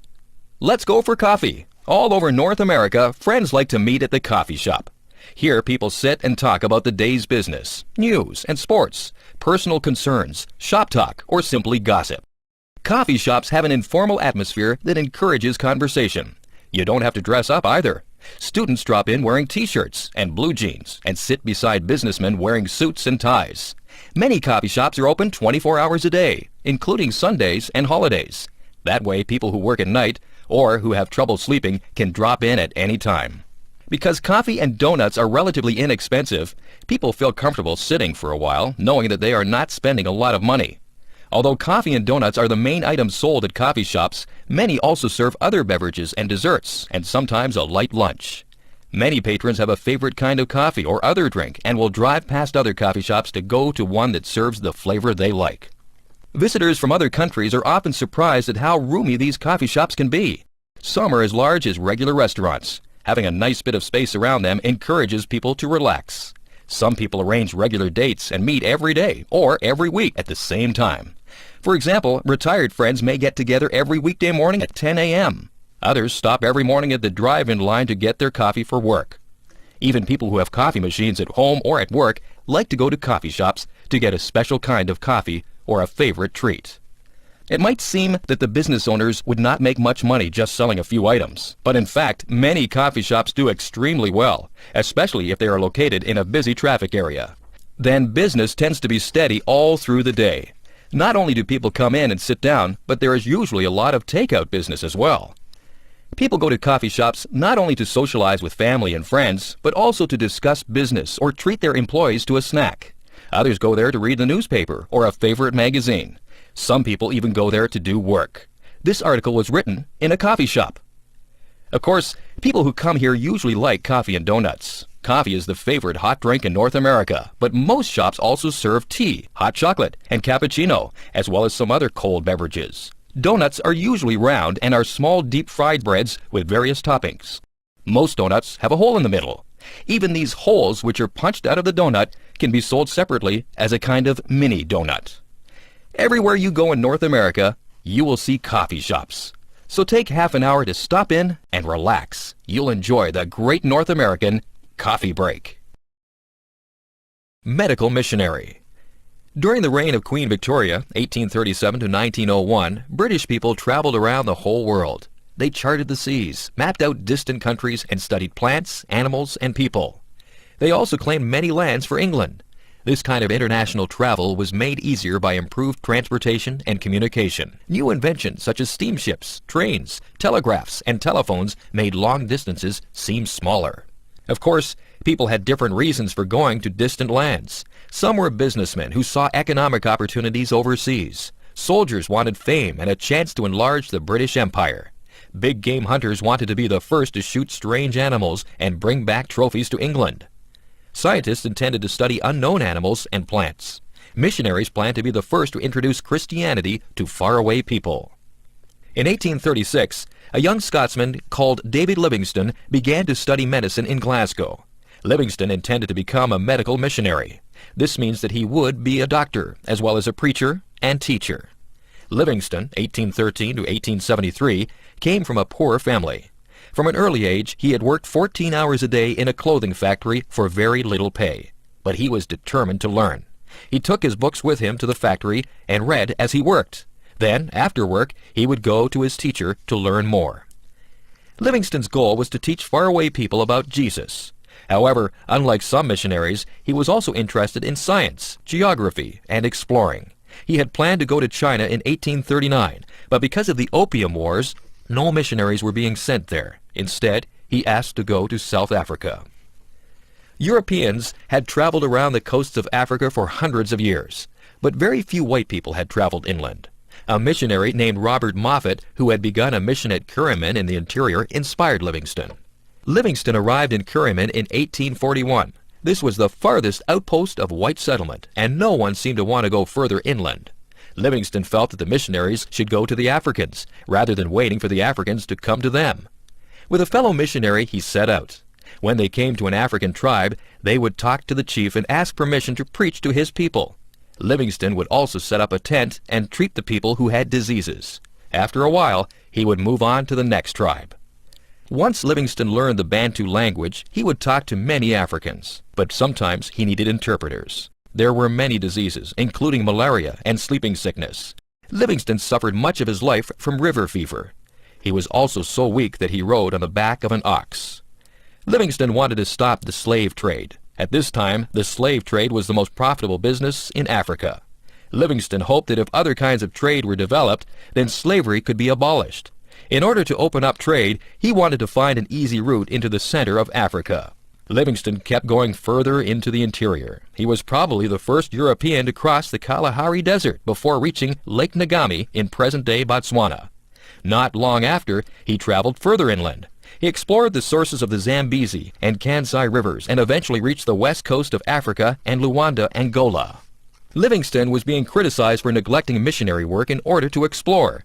Livingstone replied that he was opening up the continent for missionaries. Meanwhile, he was becoming famous as a great explorer.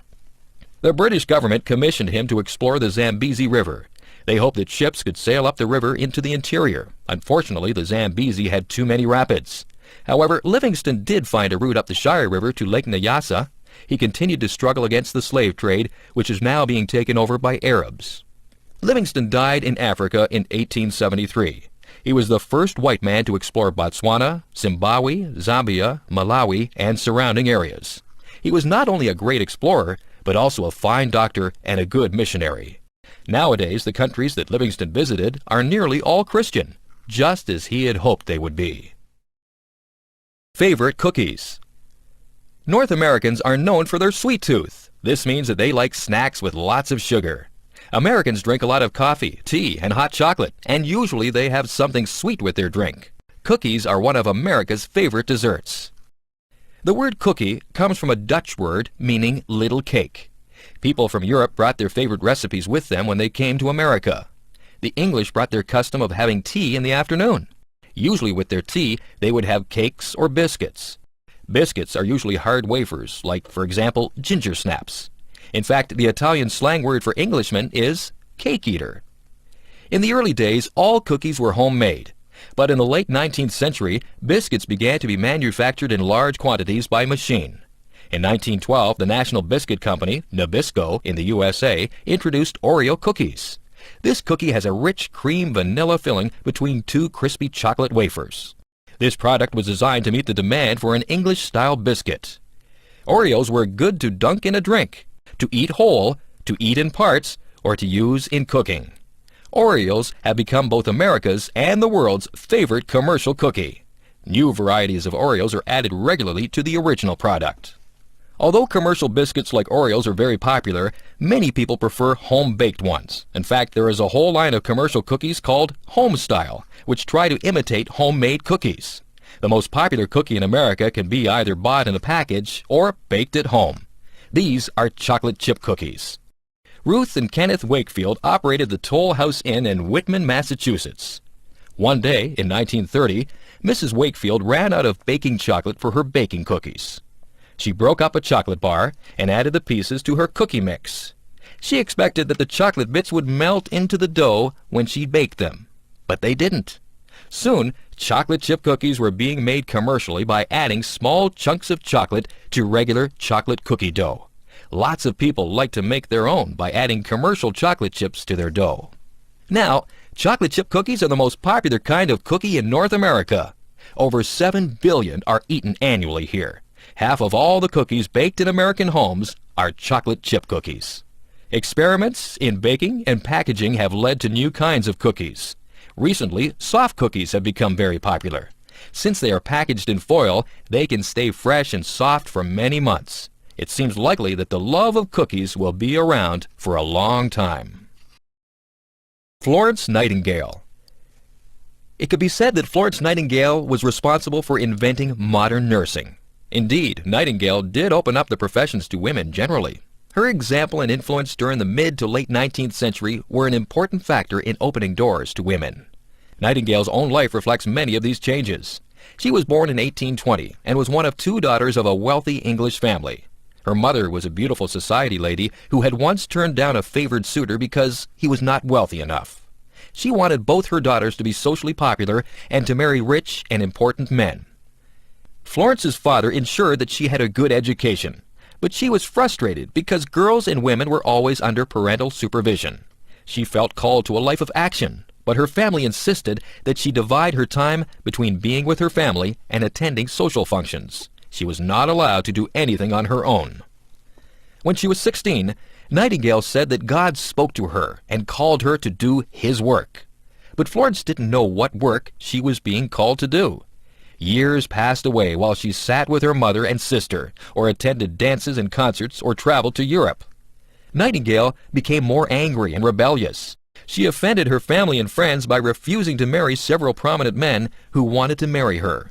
By the time she was 24, she had decided to be a nurse. But how did one become a nurse? At that time, the profession didn't seem promising. The only respectable nurses were those women in religious orders that ministered to the patient's spiritual health, but were not trained in medicine. The majority of nurses were poor, untrained women who were suspected of being too fond of men or alcohol, or both. In fact, one hospital preferred to hire unwed mothers as nurses because they had no reputations to lose.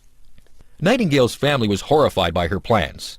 Their opposition delayed her plans, but could not stop them. In 1850, she visited a hospital in Germany for the first time.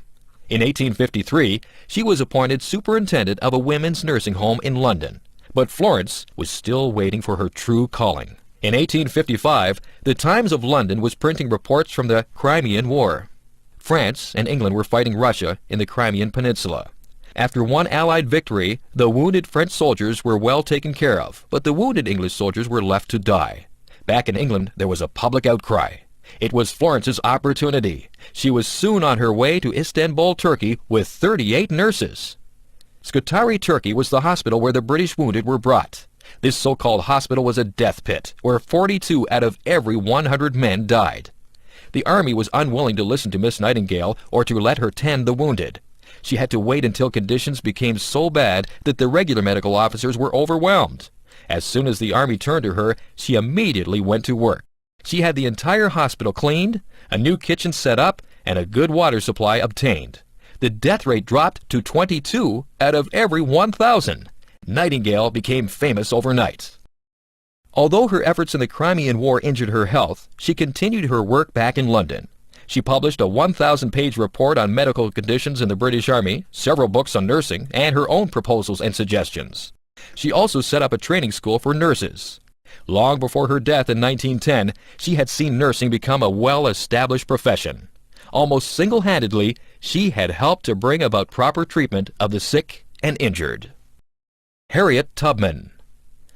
Before the American Civil War, the economy of the southern states was based on the use of slave labor. The social and political leaders of the Old South were the plantation owners. Many of these owned hundreds of black slaves.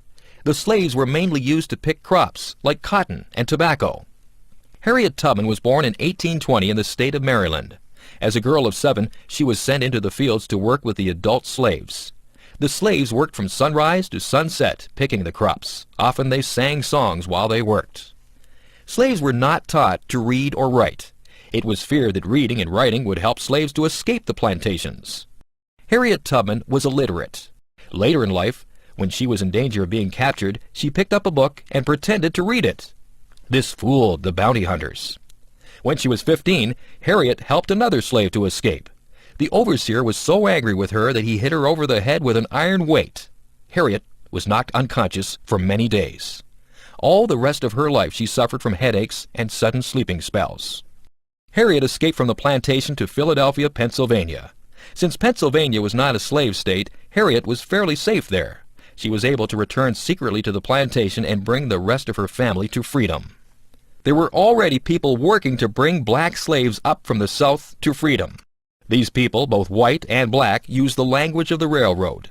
Escaped slaves were called passengers, safe houses were called stations, and the guides were called conductors. Harriet soon became a conductor in the Underground Railway.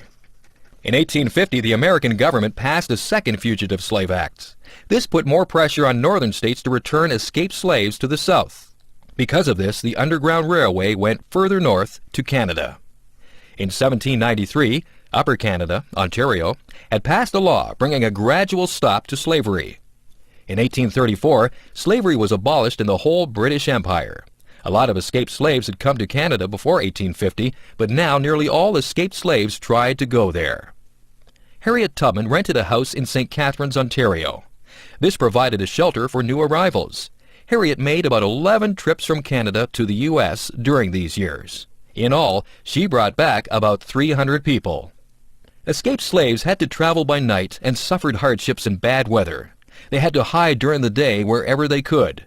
Harriet did not allow any passengers to turn back. That might endanger the whole Underground Railway. When the slave owners heard about Harriet, they offered a reward for her capture, but no one caught her or turned her in. When the Civil War broke out in 1861, she acted as a spy for the northern states. After the war, she married a black American soldier, Nelson Davis. In 1869, a book was written about Harriet Tubman. Black slaves knew Harriet as Moses. The Bible tells the story of how Moses led the people of Israel out of slavery in Egypt. He led them north to Palestine. In the same way, Harriet Tubman delivered many of her people from slavery and led them north to freedom. Hernias repaired here.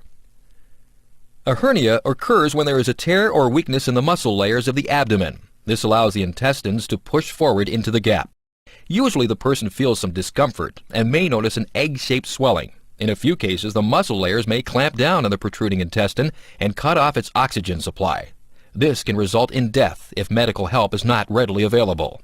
Hernias are more common in men than women and are often related to lifting heavy materials. Although most hernias are not a serious threat to health, they usually get worse over time. The only cure is surgery to repair the cut, tear, or weakness. As with any surgery, time in a hospital is usually required for recovery. This proved to be a problem in Canada during World War II. Many young men were declared unfit for military service because they had hernias. During the war, there was a shortage of doctors and beds for hernia repair. A Toronto doctor, Dr. Edward Schuldeis, decided to address this problem. He personally operated on 70 of these young men using a technique of his own. This Schuldeis technique allowed the patients a quicker recovery time than the usual method. It also had a much lower rate of complications and failures. After the war, Dr. Schuldeis opened his own hernia clinic for the public. In 1953, a second hospital was started in Thornhill, just north of Toronto, and today all surgery is done there. The Schuldeis Hospital is located on a beautiful piece of land with a valley on one side and a golf course on the other. The large grounds have wonderful gardens and flowering trees. There are nature paths for patients to walk on. The building itself is not a regular hospital, but more like a hotel or residence where patients can play the piano, shoot pool, play shuffleboard, or practice their putting. The hospital now has 89 beds, and an average of 30 hernia operations are performed daily. Since all the surgeons are specialists, their level of skill is very high, and less than 1% of operations need to be corrected. The worldwide rate of failure is around 20%. For patients, the good news is that everything at the hospital is directed to repairing their hernia and aiding their recovery as quickly as possible. The staff encourages its patients to walk and exercise within 4 or 5 hours of surgery. Patients usually stay on for several more days until they are fully recovered and ready to go home. Shouldice's best advertisements are his satisfied customers. Hernia patients come not only from Canada and the United States, but also from many countries of the world to receive the best possible treatment. Shouldice remains the most famous hospital in the world, devoted entirely to the repair and treatment of hernias. Julie Andrews. Julie Andrews, born Julia Elizabeth Wells, was born on October 1, 1935. She lived in a small town called Walton-on-the-Thames in England, which is south of London. Her father, Ted Wells, was a teacher, and mother, Barbara, was a pianist and piano teacher. She also played piano for her sister's dancing school. Julie learned ballet and tap as a toddler from her aunt, Joan Morris. By the time Julie was 3, she could read and write. When Julie was 4, her parents divorced, and Barbara married Ted Andrews, a performer during the war and an excellent tenor. He soon began giving Julie singing lessons. At 7 years of age, Julie had an unbelievable range of 4 octaves. She soon changed her last name to Andrews, the last name of her stepfather. As she grew older, Julie became one of England's most popular performers.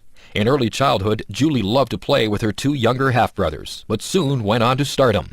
At age 12, Julie was cast in a London play and stopped the show with her remarkable talent. She starred in many different BBC productions during the 40s. Later, she starred in many Broadway plays such as The Boyfriend, My Fair Lady, and Camelot. It was the latter play that Walt Disney made a special trip to New York to see, and he decided then and there that Julie was perfect for the role of Mary Poppins in the film of the same name. Mary Poppins was the high-spirited magical nanny of Jane and Michael Banks, 2 small British children. Julie also starred in many other films, such as the Americanization of Emily, Hawaii, Thoroughly Modern Millie, and my personal favorite, The Sound of Music. In this production, she plays Maria, the lively governess of Austrian naval captain George von Trapp's 7 children, Liesel, Frederick, Louisa, Kurt, Brigitta, Marta, and Gretel. Another of Julie's talents is writing. 2 of her best-known books are The Last of the Really Great Wang Doodles and Mandy. Julie also has 5 children, a daughter, Emma Kate Walton, from her marriage to Tony Walton, 4 children from her second marriage to Blake Edwards, 2 of whom were from Blake's previous marriage, Jennifer and Jeffrey, and 2 who were adopted from Vietnam, Amy and Joanna. In 1998, tragedy struck Julie. She lost her extraordinary talent for singing due to surgery on her throat in order to remove a benign tumor. A year later, she made an attempt to sing again. However, her voice will never be the same. Julie has recently been on Britain's Royal Honor List and is now a dame. Potato chips and corn chips. The story goes that the potato chip was invented in Saratoga Springs, New York in 1853. Multimillionaire Cornelius Vanderbilt complained to the chef that his fried potatoes were sliced too thickly. Chef George Crumb responded by slicing the potatoes paper thin and frying them in hot oil. The potato chip became an instant success. Many companies have made large profits on chips. The most successful brands are associated with the Frito-Lay Company. Herman W. Lay of Nashville, Tennessee was selling potato chips from the back of his car in the early 1930s. He soon became a successful distributor for a brand of potato chips which were made in Atlanta, Georgia. When that company ran into financial problems, Lay arranged to buy them out. It now became H.W. Lay and Company. Meanwhile in Texas, Elmer Doolin was trying to sell chips made from corn dough.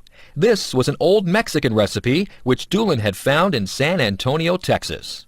At first, these Fritos corn chips were made in Mr. Doolin's mother's kitchen. It took a few years before they sold very well. Mr. Doolin moved the company to Dallas and began to expand his market. In 1945, he granted the H.W. Lay Company the rights to make Fritos corn chips for the American Southeast. In 1961, the 2 companies merged to become Frito-Lay Incorporated.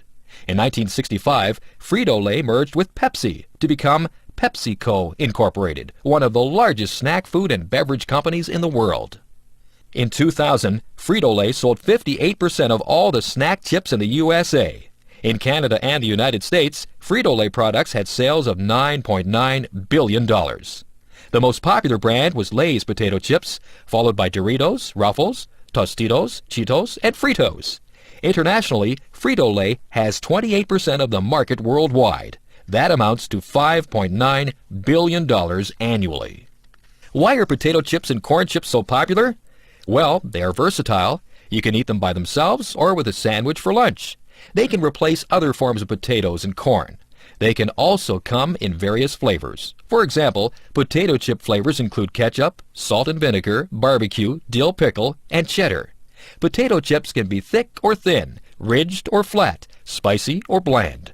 Chips can be made from many things besides potatoes. There is corn dough and tortilla dough, of course. But chips can also be made from sweet potatoes, parsnips, taro root, peppers, and other vegetables. One caution about potato chips is that they are not a good source of nutrition. Parents who send their children to school with a bag of potato chips for lunch need to remember that these are just a snack. Because snack chips usually contain a lot of fat, they can also lead to weight gain. It is better not to eat snack chips too often and not to eat them instead of healthier foods. In Canada, nearly $2 billion is spent on snack foods every year, and half of this is spent on chips. People are always looking for new flavors to try. Spicy chips are gaining in popularity. The snack chip industry just keeps on growing. The Stratford Festival. The Shakespearean Festival in Stratford, Ontario, is one of the greatest theatrical festivals in the world. This is the story of how this small town, which is far from any theatrical centres, became so important for drama. For most of its history, Stratford was the county town for the local farming region. It was also a railway centre, but it was hardly known for the arts. An Irishman who opened an inn there founded Stratford in 1832. He called his roadhouse Shakespeare's Inn, after England's great dramatist. Soon, the little town became known as Stratford, after the town in England where Shakespeare was born.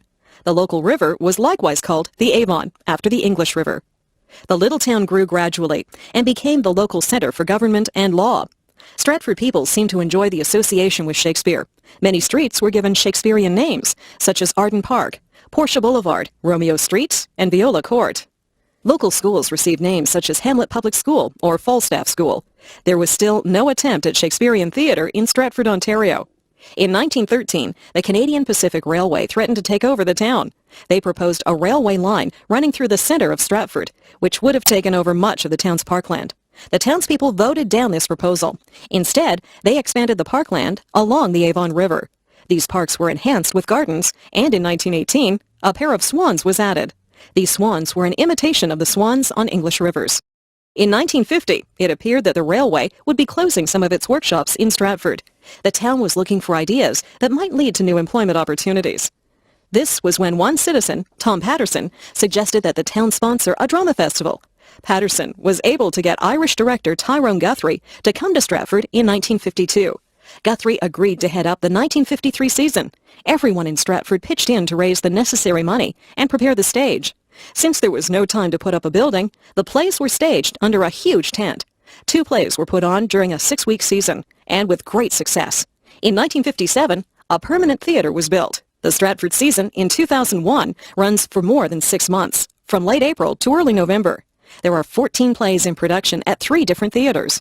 Altogether, there are 668 performances, with a total attendance of 580,000 people. About 40% of the audience comes from the United States. Tom Patterson's plan to ease unemployment in Stratford has worked well. The festival has helped to create nearly 6,000 jobs and generate wages and salaries of $110 million annually. In total, the festival brings about $170 million of revenue into the Stratford area. Of course, to the audiences who come back every year, the main attraction is seeing some of the best Shakespearean theatre in the world. The Stratford Festival Company is Canada's leading acting company, and many of its actors have become internationally known. The Two Cultures. In 1956, English writer and scientist C.P. Snow wrote an essay on the two cultures. By this, he meant that in the West, there's a scientific culture and a literary culture. Scientists do not talk very much to literary men, and vice versa. Neither group seems to know or want to know very much about the other. Snow argues that the scientific people and the literary people are moving further and further apart. Few scientists or engineers read literature. Very few writers or intellectuals know or care anything about science. This, Snow thinks, is a major problem in the world today. Literary culture seems to be anti-science and anti-technology. This affects Western reluctance to train more scientists and engineers. The standard of living in the West and throughout the world depends on having scientists and engineers. Nonetheless, relatively little effort is given to encouraging and developing these areas of education. Westerners who are part of the literary culture do not encourage or understand the scientific revolution. As a result, they are insensitive to the desire of third world peoples to improve their lives through technology. Snow talks about how the standard of living in England has improved since 1800. Snow's grandfather did not go far in school, but he did learn to read and write. Living in 1900, he realized that he was better off than his grandfather, who lived in the early 1800s. Snow's great-great-grandfather was a farm laborer who didn't know how to read or write. Snow feels that a similar transformation could happen even in very poor countries. It could happen in a short time if the West supplied capital and engineers. Snow believes that this is the Industrial Revolution that has transformed the West. This is what has allowed the farm laborers to go on to school and to learn employable skills. In 1800, only a small portion of society could expect to live well. Now, nearly everyone has access to education and training. The same industrial revolution can happen in third world countries. It is the only way to improve the lot of the poor. Snow agrees that most scientists and engineers do not read novels or cultivate the arts. However, he doesn't consider this to be as dangerous as when literary people ignore science and technology. Science and technology are too important to our standard of living to be ignored. Our education systems have to be changed to reflect our need of them. Snow's article was quite controversial. Not everyone agreed with him that science and technology are being ignored by our educational system. But Snow certainly has a point when he says that scientific people and literary people view the world differently. These two different mindsets often lead to conflict in the workplace. Snow may be right that it is too easy for literary-minded students to ignore science and scientifically-minded students to ignore literature. The war that both sides won. Today, the 3,000-mile boundary between Canada and the United States is known as the longest undefended boundary in the world. But for 3 years in a row, 1812, 1813, and 1814, U.S. armies invaded Canada. When both sides failed to win a clear victory and the costs of the war kept growing, the two countries decided that peace was the best policy. On June 18, 1812, the United States declared war on Great Britain. The United States had proclaimed their independence from Britain in 1776, 36 years earlier. There were still bad feelings between the two countries. Great Britain was not treating the United States as an equal independent country. British ships were stopping American ships from trading with Europe. British sailors went aboard American ships looking for deserters from the British Navy. If an American sailor could not prove that he was an American, he was taken to work for the British. At the same time, the population of the United States was expanding. Americans wanted to move west into lands held by various American Indian tribes. Some Americans felt that Britain was encouraging the Indians to fight them and was supplying guns to the Indians. In 1812, Canada was made up of a small number of British colonies just north of the American border. Americans felt it would be easy to take over Canada, then Canadian land would provide homes for their growing population. Since Americans outnumbered Canadians 10 to 1, the U.S. government thought that no one in Canada would dare oppose them. Moreover, Britain was fighting a terrible war in Europe against Napoleon, the Emperor of France, and could not spare any troops to help defend Canada. But in 1812, Canada had one advantage over the USA: good leadership. British General Isaac Brock had served in Canada for 10 years. He knew how to inspire both his own soldiers and the ordinary people of Canada to fight for their country. He was a bold and energetic leader who moved quickly to attack American positions before they could attack him. Brock found a valuable ally in the American Indian chief Tecumseh. Tecumseh had been trying to unite the scattered groups of Indians to fight together against American expansion. He convinced the Indians that their best chance for success was to join the British and Canadians against the Americans. Although both Brock and Tecumseh were killed in battles, their example continued to inspire the defenders of Canada to fight against the American invasions. Before the end of 1814, all American forces had been driven out of Canada. By 1814, Britain had defeated the French Emperor Napoleon. Now it was the turn of the United States to be invaded. A large British force attacked the heart of the United States and burned the government buildings at Washington. Another British force attacked the USA near the mouth of the Mississippi River, but it was defeated at the Battle of New Orleans. Both sides were tired of fighting by this time, and a peace treaty was signed on December 24, 1814. This agreement restored everything to the way it had been when the war began. Although this really meant that no one had won the war, both sides claimed victory. The Americans felt that they had gained full recognition of their independence. Britain would no longer board their ships or encourage the Indians to fight them. Canadians felt that they had shown Americans that they wanted to develop their own country in their own way, separate from the United States. But the biggest result of the war was the decision by both countries never to fight each other again. North American death and burial. Most people in North America die either in hospital or at home. When someone dies, arrangements are made with a funeral home to get the body and prepare it for burial. Funeral homes are private businesses. They usually handle most or all aspects of a funeral, except for providing the burial plot. That usually has to be purchased separately. Funeral homes may operate in many kinds of buildings. Old, roomy private homes and new modern one-level buildings are common types. When the funeral director receives the body, his staff embalms it so it will not decay quickly and will look lifelike at the funeral service. For 1 or 2 days before the burial, friends, relatives, and acquaintances are invited to visit the funeral home and pay their respects to the dead person. The deceased person is usually dressed in their best clothes and lying on their back in a coffin. A coffin is a large wooden or metal chest designed to hold the body. Members of the dead person's immediate family usually act as hosts for the funeral home visitation. They greet the mourners and talk to them about the deceased. Usually, there are happy photographs of the dead person near the coffin. Gifts of flowers also surround the coffin. Usually, the mourners are asked to sign a guest book. The funeral service may take place at a church if the deceased person wanted that. Frequently, however, the service is held at a chapel at the funeral home. Attending a funeral is considered a sign of respect, and people will often travel a long distance to attend. Usually, friends and relatives will take a day off work for the occasion. Notices are put in the newspaper for several days before so that people will know when to come. A minister or priest usually conducts the funeral service. There will be hymns, prayers, and perhaps a sermon, like a regular church service. Sometimes the minister will speak at length about the dead person. Sometimes a member of the family does this. Opportunity is allowed for other people to talk about their memories of the dead person. At the end of the service, the coffin is wheeled out to a waiting car called a hearse, which drives the dead person to the burial place. The mourners go to their cars and follow the hearse to the cemetery. At the cemetery, a hole has already been dug to receive the coffin. Usually, there's a short ceremony at the grave. Sometimes, flowers are put on top of the coffin as it is lowered into the grave. A handful of soil is tossed on the coffin, indicating burial. Usually, the mourners leave before the cemetery workers cover the coffin with earth. Then the mourners may go back to a church hall or restaurant for a meal. A funeral can be quite costly. Even an inexpensive coffin can be several $1,000s. Sometimes, the deceased will be placed in an expensive rental coffin for the visitation and funeral, but buried in a less expensive coffin.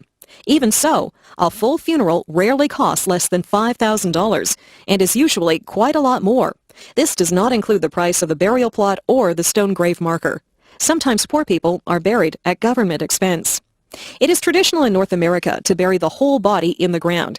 However, cremation is becoming more popular. The advantage of cremation is that it is less expensive, uses less land, and it appeals to people who don't want an elaborate funeral. Some people may wonder why so much attention is paid to a dead person, but funerals are really for the living. They are a way of saying goodbye to the dead person and receiving mutual support and encouragement from friends and family. Some funeral homes help to organize grief counseling or support groups to grieving family members. Usually, the funeral service is performed in the Christian tradition and refers to the hope of resurrection or rebirth from the dead that Christians believe in. It is now becoming common for people to plan their own funeral service before they die, and usually attempts are made to make the service appropriate to the person who died. This makes it more satisfying and memorable for family and friends. Anastasia and the Russian Revolution. The 20th century brought many changes to traditional cultures around the world. Some of the most radical changes occurred in the Russian Empire, which had one of the oldest monarchies in Europe. In 1917-18, the rule of the Tsars was replaced by the world's first communist government led by Vladimir Ilyich Lenin. No one was more affected by these changes than Anastasia, the Tsar's youngest daughter. Between 1895 and 1901, Tsar Nicholas II and his wife Alexandra became the parents of 4 beautiful and healthy daughters: Olga, Tatiana, Marie, and Anastasia. However, since a girl could not inherit the throne of Russia, it was important for Alexandra to give birth to a son. Finally, in 1904, the Tsar and Tsarina had a son, Alexei. This event, which should have made the whole family very happy, proved to be a source of great sorrow. Alexei was soon found to have an incurable disease. This disease, hemophilia, meant that Alexei regularly suffered from uncontrollable internal and external bleeding, which left him very weak. This caused anxiety for all the family, especially his mother and father. The Tsar and Tsarina loved their children. The girls, who didn't have to worry about becoming rulers, led a fairly carefree existence. Anastasia and her sisters lived in a palace with hundreds of servants. They attended many society parties with their parents. The most elaborate parties were grand balls, where everyone dressed in their finest clothes and danced all through the night.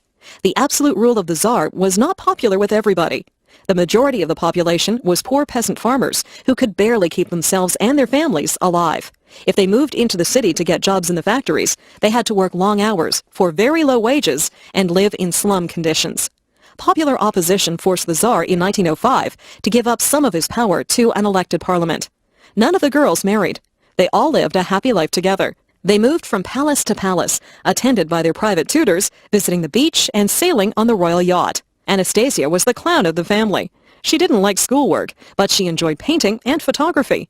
Many of her photos of the royal family in happy times survive. Soon the Tsar's problems worsened. The Empress, Alexandra, worried about her son and became ill. War with Germany broke out in 1914, and the Russians suffered many defeats and losses. In March 1917, there was a popular revolution, and the Tsar was deposed. From that time on, the royal family were prisoners. At first, they were treated kindly, but in November, the Bolsheviks, or communists, gained control of the revolution.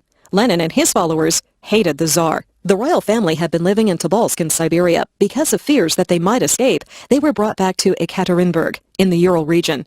Here, after midnight on June 19, 1918, the entire royal family was shot by the Bolsheviks. To some, this news was too dreadful to be believed. The thought that the Tsar's lively and beautiful daughters had been killed was too hard to bear. Within a couple of years, a woman who went by the name of Anna Anderson appeared in Western Europe. She claimed to be Anastasia. Some believed her story, and some did not. With the fall of the Soviet Union, it was possible to investigate the murder of the royal family. It was also possible to prove that Anna Anderson was not the real Anastasia. After a long search, the bodies of Anastasia and Alexei were found. They had died with the rest of the family. A great mystery was finally solved. Australian origins.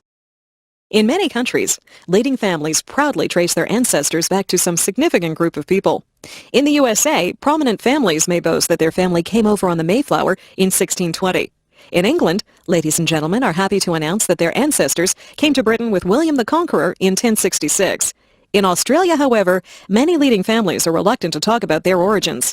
In fact, many years ago, one Australian city burned its early records so that no one would know who their ancestors were. The reason for that is that Australia began its history as a British penal colony. In 18th century England, there was a large gap between the rich and the poor. To make matters worse, many farmers had been forced off their land by powerful landowners. These homeless people wandered to the cities, where employment was often hard to find. Frequent wars gave temporary employment to young men as soldiers and sailors, but when the war was over, they were no better off than before. As a result, theft was extremely common. To protect themselves, the upper class made theft punishable by hanging. The problem with this was that juries were often reluctant to hang someone for stealing something small and might declare the person not guilty. For example, if a man or woman stole a loaf of bread to feed their children, the jury might just let them go. To prevent this, the courts came up with a new category of punishment: exile or transportation. If the judge or jury was reluctant to sentence the accused to death, they would ship them far away from England across the seas. However, if the person was found back in England again, he or she would be hanged. At first, England sent its convicts to America's 13 colonies. However, when the United States declared its independence in 1776, this was no longer possible. England considered sending criminals to West Africa, but the land and climate were considered unsuitable. So finally, Great Britain decided to use the huge, almost uninhabited country of Australia. At this time, not a single European was living anywhere on the continent. In the fall of 1786, a fleet of English ships began to take convicts on board. This process continued till the sailing date of May 13, 1787. Many British jails had been cleared of both male and female prisoners. Since the convicts were technically under a sentence of death, there was little concern for making them comfortable. At first, the convicts were chained below decks, but later some were released when well out to sea. One man had been sentenced for theft of a winter coat, another for stealing cucumbers from a garden, a third for carrying off a sheep. Among the women, one was guilty of stealing a large cheese, another of taking several yards of cloth. These ships, known as the First Fleet, carried 1,442 convicts, sailors, marines, and officers. The fleet finally arrived at Botany Bay on January 10, 1788. Later that month, they moved down to Sydney Harbor. No preparations whatsoever had been made. The forest came right up to the shore. Soon the fleet members were cutting down trees and trying to put up tents. It was June 1790 before further supplies arrived from England. Meanwhile, many convicts suffered from sickness, aggravated by the lack of good food. In conclusion, Australians need not be ashamed of their origins. In time, great things were achieved, in spite of the almost complete lack of help from the English government. Many ex-convicts became respectable settlers who began prosperous farms and businesses. The members of the First Fleet, whether convicts or not, deserve to be honoured as the founders of Australia. Casa Loma. Many people visit Europe and see the old castles left from the days of knighthood. Very few return home with plans to build their own castle. Toronto businessman Henry Pellet actually built such a castle, Casa Loma. Pellet was born in Kingston, Ontario in 1859, but the family soon moved to Toronto. His father opened Toronto's first stockbrokerage firm in 1866. Pellet Sr. became part of Toronto's financial elite, and Henry Pellet eventually joined his father in business. The young Pellet was especially attracted by the military and the British Armed Forces. When Henry was 18, he joined the Queen's Own Rifles, a militia unit. He was soon one of the soldiers sent to suppress a railway strike. At 21, he was made an officer and gradually moved up through the ranks, eventually becoming a brigadier general. Meanwhile, Henry was learning the stockbrokerage business. He soon showed considerable ability at forming new companies. Electricity was a recent invention, and Pellet hoped to be among the foremost developers. In 1883, he founded the Toronto Electric Light Company, and later was an owner of the Toronto Electric Railway. He also made money as a land speculator in the Canadian West. Unlike many businessmen of the time, however, Pellet believed in community service. He sponsored many charitable organizations and supported various good causes. In spite of his business dealings, Pellet found time to tour England and Europe regularly. He brought back ideas for a castle on the hill.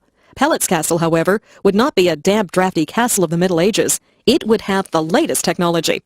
Construction of Casa Loma began in 1910 and was completed in 1914. Outwardly, it looked like a medieval castle, but inside, it was comfortable and luxurious. There were 98 rooms, 3 bowling alleys, 30 bathrooms, 25 fireplaces, and 5,000 electric lights. It had an electric elevator and an indoor swimming pool. There was a library of 100,000 books, a temperature-controlled wine cellar, a shooting gallery, and a large art collection. Pellet ordered only the most expensive materials and employed the best craftsmen. The cost of all of this was $3.5 million, a huge sum in those days. Pellet and his wife liked to entertain. They often opened up Casa Loma for special events. Sometimes he would invite all 1,000 men from the Queen's Own Rifles over for the weekend. The Pellets also held parties for the staff. Pellet had hoped that Casa Loma would be the center of an extensive subdivision. He hoped that wealthy people would build grand homes nearby, and so he bought up the land near his castle. Unfortunately for Pellet, most of the people coming to Toronto were poor immigrants who couldn't afford large houses. Pellet was unable to sell his land holdings, and his income declined. In 1924, Pellet turned Casa Loma over to the City of Toronto because he could not pay his property tax. All the contents of Casa Loma went on auction soon after. His $1.5 million collection of art and artifacts sold for only $250,000. Now Casa Loma is a leading Toronto tourist attraction. The castle in the middle of the city has 400,000 visitors each year. It is the closest thing in North America to a real European castle. Charlie Brown. On October 2, 1950, a new comic strip appeared in American newspapers.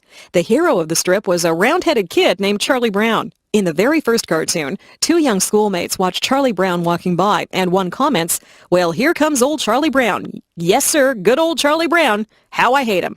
This comic strip was to become one of the most popular in history. Its creator, Charles M. Schulz, drew the strip for 50 years until his death. But reruns of Peanuts still appear regularly in the newspaper. What are some of the characteristics of Charlie Brown and his friends that have made the cartoon popular? Charlie Brown is an unlikely hero. Other kids don't like being around him because the things he does never seem to work out properly. Kids want to be with someone who's good-looking, popular, and successful so they can feel part of his success. Charlie Brown is always worrying, hardly ever upbeat, afraid of failure, and always making mistakes. His kite gets snagged in the tree. He needs counseling from Lucy. His dog Snoopy is more popular than he is, and the little red-haired girl never notices him. In short, Charlie Brown is a loser. Charlie Brown illustrates all the insecurities that kids have. Many of these anxieties carry over into adult life.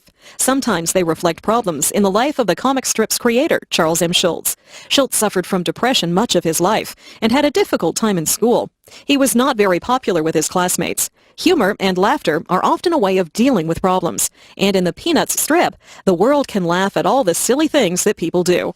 Because of his honest way of dealing with problems, Charlie Brown and his friends are more interesting than the average comic strip characters. The characters represent adult personality types. Charlie Brown is wishy-washy and is afraid to do things for fear of failure. Lucy is a pushy, overbearing female who thinks she knows it all. Linus, her younger brother, is intellectual but insecure. He still clings to his baby blanket for security. Schroeder is preoccupied with Beethoven's music to the exclusion of everything else. Sally, Charlie Brown's younger sister, combines both a romantic attachment to Linus and a desire for material things.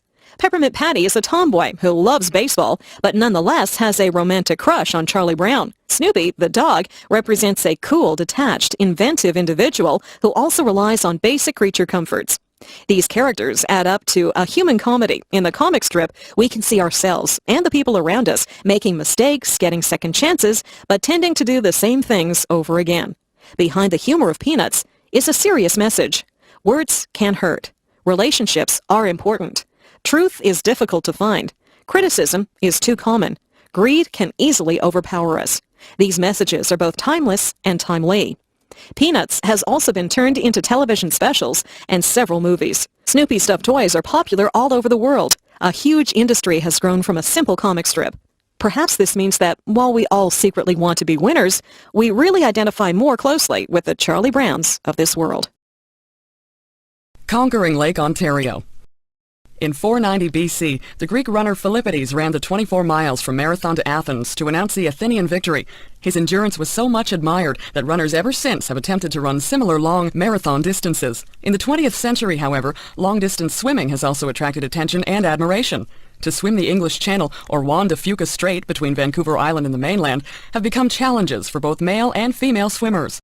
In September 1954, some Canadian businessmen from Toronto offered veteran Californian champion Florence Chadwick $10,000 if she could swim Lake Ontario. They felt sure that such a feat would attract large crowds. Chadwick had swum the English Channel in both directions. However, no one, neither man nor woman, had crossed Lake Ontario. It was a 32-mile swim through cold water and difficult currents. Two other women also decided to take up the challenge. One, Winnie Roach Lausler, had also swum the English Channel. The other was a 16-year-old girl named Marilyn Bell. The swimmers traveled to the mouth of the Niagara River on the south side of Lake Ontario. They would swim from Youngstown in the USA back to Toronto. Bad weather delayed the swim for several days. During the night of September 8th, the weather cleared, and the swimmers entered the water before midnight. Guided by her coach's flashlight, Marilyn swam through the dark water and soon passed Chadwick, who was lifted from the water after swimming 12 miles. Lausler made it further, but she too eventually had to give up. Marilyn not only had to overcome her fears of the dark, but she was attacked during the night by blood-sucking lamprey eels. She was able to knock these off with her fist. As dawn approached, the winds and waves increased, and Marilyn's weariness mounted. Her coach, Gus Ryder, passed her some corn syrup on a stick, and later gave her liniment for her tired legs. He wrote messages on a blackboard to encourage her to keep going. Sometimes he tricked her into thinking that she was nearer to the shore than she was. Marilyn fell asleep in the water twice and had to be awakened. The second time, a friend of hers jumped into the water beside her and swam with her for a distance. Because Marilyn's strength was declining, she was being pushed off course by the currents. Although the direct route was 32 miles, Marilyn swam a total of 45 miles. The last few miles were extremely difficult. Marilyn's family and the lifeguards felt that she should be taken out of the water, but her coach threatened to quit as her coach if the swimmer gave up. It was getting dark again, and the swimmer was barely conscious as she approached the shore. Thousands of people lined the shore hoping to touch her or get a picture of her. Marilyn's supporters had to push the crowds back so they wouldn't stop her from touching the shore. Finally, after 21 hours in the water, Marilyn reached land. The exhausted girl was rushed to an ambulance. She had lost about 20 pounds of her 120 pounds weight in the crossing. Finally, she was able to sleep. Huge crowds came out to see her the next day, and 2 days later, there was a parade in her honor through the streets of Toronto. Everyone admired the courage and endurance of the 16-year-old girl who became the first person to swim across Lake Ontario. Currier and Ives. Before the widespread use of photography, there was a large market for artistic depictions of scenes and events. A process for making prints called lithography became popular in North America during the early 19th century. One young artist who mastered this technique was Nathaniel Currier, 1813 to 1888. Currier opened his own shop in 1834. Currier's success came when he issued prints of newsworthy events. His Ruins of the Merchants' Exchange followed a great fire in New York, December 1834. One of Currier's prints of a disastrous fire on a steamboat was published in the New York Sun in 1840. There was also a large market for decorative prints. People who couldn't afford oil paintings would buy color prints to put on their walls. Some of these prints were copies of paintings. Sometimes Currier mentioned his source, and sometimes not. In 1852, James Merritt Ives, 1824 to 1895, joined Currier's firm. In 1857, he became Currier's partner. After that, the firm was known as Currier and Ives. Altogether, the firm produced about 7,000 different subjects. Small prints sold for about 25 cents, and large color prints for about $3. Traveling salesmen went from house to house selling them. Currier and Ives sometimes hired the original painters to make the print. More often, someone from their own studio either composed an original subject or copied an existing painting or drawing. Contemporary news remained popular. Currier and Ives prints included the first appearance of Jenny Lind in America, 1850, the fall of Richmond, Virginia, 1865, and the Great Fire at Chicago, 1871. A common subject was a patriotic scene from American history. Interesting occupations such as whaling, bird hunting, trapping, fur trading, and deep-sea fishing were portrayed. Pioneer and Indian topics were in demand. However, the most popular of all scenes were winter and holiday prints of ordinary people enjoying life. Farm scenes, buggy rides, sleigh rides, market scenes, blacksmith shops, and town scenes sold well. Favorite prints included American Forest Scene, Maple Sugaring, 1860. Home to Thanksgiving, 1863. Winter in the Country, 1862. Life in the Country, The Morning Ride, 1859. And American Winter Sports, 1856. These scenes are still popular. Even today, you can buy Christmas cards with Currier and Ives winter scenes. This collection of prints gives a remarkable picture of America between 1934 and 1907. Although the prints are sometimes more romantic than reality, they give a lot of information about everyday life. They depict styles of clothing, trains and boats, buildings and bridges, and popular activities. They also tell us what sorts of scenes people at that time liked and what their artistic tastes were. Eventually, advances in photography made this kind of printmaking obsolete.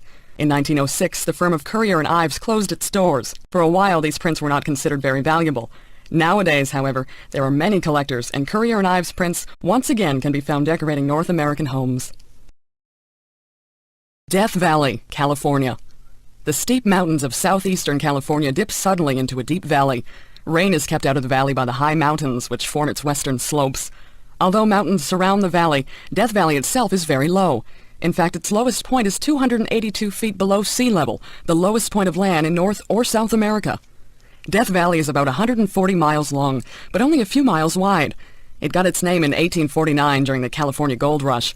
Gold seekers attempted to cross Death Valley on the way to California's gold fields, and some died of thirst there. There's hardly any water in the valley. The average rainfall is only a couple of inches a year.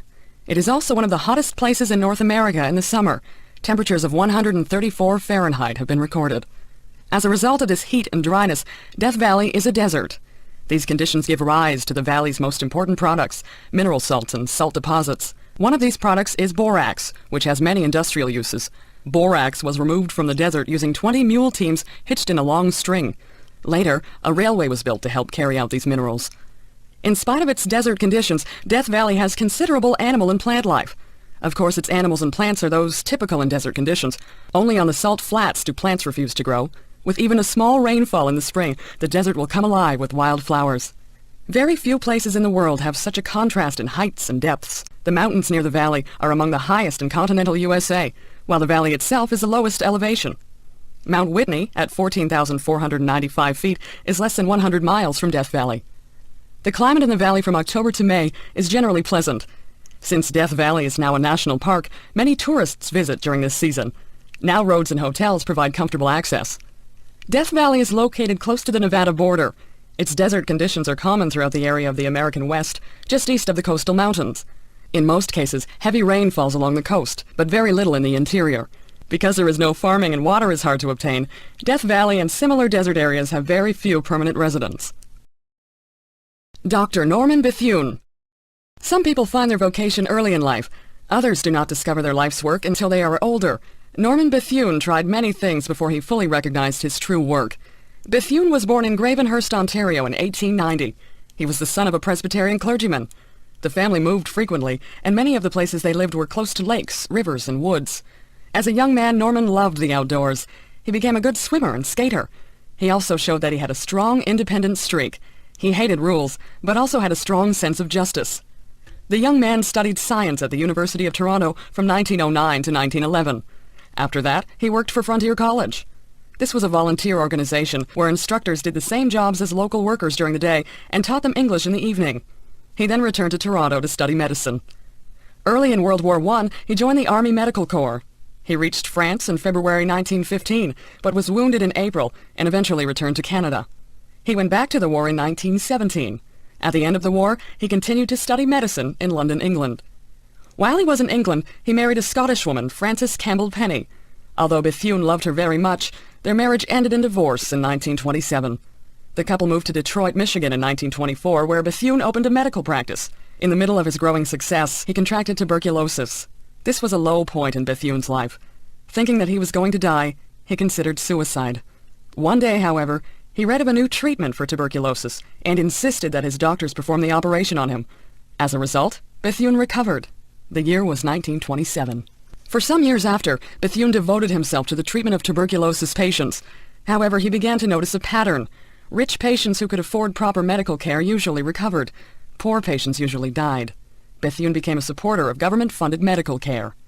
Bethune admired the government-funded health system in communist Russia. He was angry when Canada would not support his idea about Medicare. Bethune wanted to change the world, and communism seemed like the most promising method. In 1936, Bethune went to Spain to help the Republicans fight the fascists. He was appalled to see the fascists' allies, Germany and Italy, dropping bombs on women and children. He developed a hatred for fascism. He also decided that doctors should go to the front, rather than wait for the wounded to be brought to them. In Spain, he developed a blood transfusion service, which saved many lives. Returning to North America, Bethune heard about the Japanese attack on China in 1937. Early in 1938, he sailed for China. Bethune had joined the Communist Party. Now he went to join the army of Mao Zedong in northern China. Mao's army was suffering badly from Japanese attacks. They had hardly any doctors or medical supplies. Difficulties only made Bethune work harder. He soon organized a hospital, trained medical workers, and wrote textbooks. He insisted on operating right at the front to give the wounded a better chance of survival. He went for days without sleep and gave his own blood to help the wounded. In November 1939, he died from blood poisoning, but his work lived on. In 1973, the Canadian government bought his house that he was born in and turned it into a museum. Ebenezer Scrooge. In the story A Christmas Carol, Scrooge is an English businessman who thinks about nothing but money. He has no friends and spends no time with his family. He lives alone, eats alone, and works alone, except for his underpaid clerk, Bob Cratchit. Scrooge never spends his money, but hoards it all and prides himself on his frugality. Scrooge hates Christmas. It's all nonsense to him. People spend money on food and gifts and parties. Often they can't afford what they spend. Worse than that, they take a whole day off work, and so lose a chance to make more money. Scrooge is angry that he has to give his clerk the day off with pay. He feels that he's being robbed. Christmas is also a time when people are asked to give money to help the poor. Scrooge is angry when two men come to his door asking for donations. Scrooge argues that he pays taxes, which support prisons and workhouses. It is not his business to worry about the problems of other people. Scrooge represents businessmen who see the bottom line as all that matters. Scrooge's partner Marley had died 7 years earlier. He was like Scrooge in all respects. That evening, which is Christmas Eve, Scrooge is visited by Marley's ghost. Marley drags steel chains round about him, which contain keys, cash boxes, ledgers, purses, and deeds. These are the things that Marley cared about when he was alive. Marley is condemned in death to wander the world, and tells Scrooge that the same fate is likely to happen to him. However, 3 spirits will visit Scrooge, and if Scrooge listens to them, he may escape this fate. The first spirit comes and takes Scrooge back to the early scenes of his own life. He sees himself being left behind at school, while the other boys went home for the holidays. Then his little sister arrives to tell him he could go home too. Another scene was of a cheerful Christmas party when Scrooge was a young man. A third scene showed him with the girl he was planning to marry. She left him because he no longer cared about anything but money. The second spirit shows Scrooge what people are doing that very Christmas. He shows Scrooge the preparations that people, even poor people, are making to celebrate Christmas. They visit Bob Cratchit's tiny home. There they see the family cooking their little Christmas dinner. Bob's son, Tiny Tim, has been weakened by disease and has to use a crutch to walk. The family is delighted with its meal, small as it is. They see other scenes of poor people, miners and sailors, celebrating Christmas. Finally, they visit Scrooge's nephew and view his Christmas party and its games. The third spirit was the spirit of Christmas yet to come, the future. This spirit does not talk, but points to scenes connected with Scrooge. They overhear some businessmen joking about someone who has recently died. Scrooge sees that he no longer occupies his usual place of business. The spirit then shows him two women who have stolen the bedclothes, curtains, and clothes off the dead man and taken them to a pawnbroker. The spirit takes Scrooge to the room where the dead man died. The only people who are happy about the death are a young couple who owed him money. The spirit then shows Scrooge the Cratchits' house, where they're mourning the death of Tiny Tim. Finally, the spirit takes him to a churchyard, where they stand among the graves. Then the spirit points to the name of the dead man on the tombstone, Ebenezer Scrooge. Scrooge is going to die, and no one will care. Scrooge finds himself in his own bed on Christmas morning. He is resolved now to avoid the fate that the spirits had shown him. He is delighted that he's getting a second chance. Scrooge decides to surprise all his acquaintances, and he begins by buying a huge goose and sending it to the Cratchits. On his walk, he meets the two men collecting for the poor and offers them a large sum of money. He goes on to join his nephew at a Christmas party. The next day, when Bob Cratchit comes into work, Scrooge gives him a raise in his salary. He also takes care of Tiny Tim so that Tim recovers his health. Charles Dickens' story was written at a time when governments did very little to help the poor. Wages were very low, and many businessmen were unwilling to look after their workers properly. Dickens points out that people like Scrooge not only make other people unhappy, but also are usually unhappy themselves. It is possible to be a very rich businessman and a poor human being at the same time. Etiquette. Etiquette is a French word. The original meaning was little tickets. These tickets were given to people who were attending a public ceremony. Printed on the ticket were instructions about how to behave on this occasion, so etiquette came to mean the way to behave on public occasions. Etiquette today includes how to introduce people, how to eat properly, how to dress for different occasions, how to speak to different people, and what to do on special occasions. Almost every part of social life can have its particular etiquette. Sometimes etiquette changes or seems to change. There was much behavior attached to courtship, such as a man holding the door open for a woman. Nowadays, some people find this outdated. But politeness is always a good idea. It is nice to hold the door open for the next person, whoever they are. In fact, it sometimes seems like contemporary life encourages bad manners. Etiquette is no longer taught to young people. Moreover, in a youth culture, young people take their examples from other young people. As a result, good manners aren't considered important.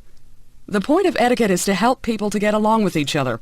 If people behave in an accepted manner, there is less chance of misunderstanding. It is important for people to think about treating other people well.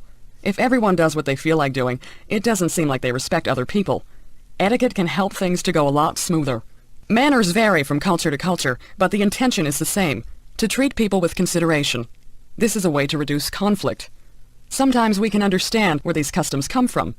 Originally, shaking hands with your right hand probably meant that you weren't carrying a weapon. Taking off your hat may originally have been taking off your helmet. This meant that you weren't going to fight. Nowadays, there are new areas of social life. For example, a lot of conversation now takes place on the telephone. Perhaps because there is no traditional telephone etiquette, some people feel free to be rude. Try to treat the person on the phone just the way you would treat them if you were actually talking to them. Most people feel it is rude to interrupt a conversation, but many people seem to think that it is okay to interrupt someone talking on the phone. Children especially need to be taught not to interrupt. The Internet also needs its own etiquette or netiquette. Because you cannot see whom you are talking to, and they may be thousands of miles away, it is easy to misunderstand. Also, people cannot hear the tone of your voice over the Internet. For this reason, some people use smileys, little faces, to show how they are feeling. If they make a joke, they can use a smiling face or print grin after their remark.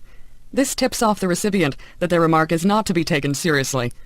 Using simple words like please and thank you can make everyday life a lot smoother and happier. Like a lot of other things, we do not realize the importance of etiquette until it starts to disappear. Gambling. Many governments have turned to legalized gambling as a way to increase revenues. Raising taxes has become very unpopular, and gambling can be seen as a cash cow. Large casinos are often considered good for areas with high unemployment.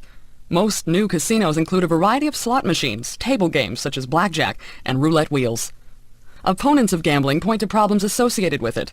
Crime rates go up, especially with respect to theft and prostitution. People become addicted to gambling and play until they are broke. Stress is put on families when one member gambles and the grocery and rent money are spent. On the other hand, many people view gambling as an exciting form of entertainment. They look forward to the opportunity to play the lottery or go to the casino. Often they feel that they are getting good value in terms of entertainment for what they spend. The truth is probably that some people can control the urge to gamble while some cannot. People who find gambling really exciting feel that they have to go back for that high, even if it means spending all their money. Many people doubt that governments should promote gambling since it is certain to produce addicts.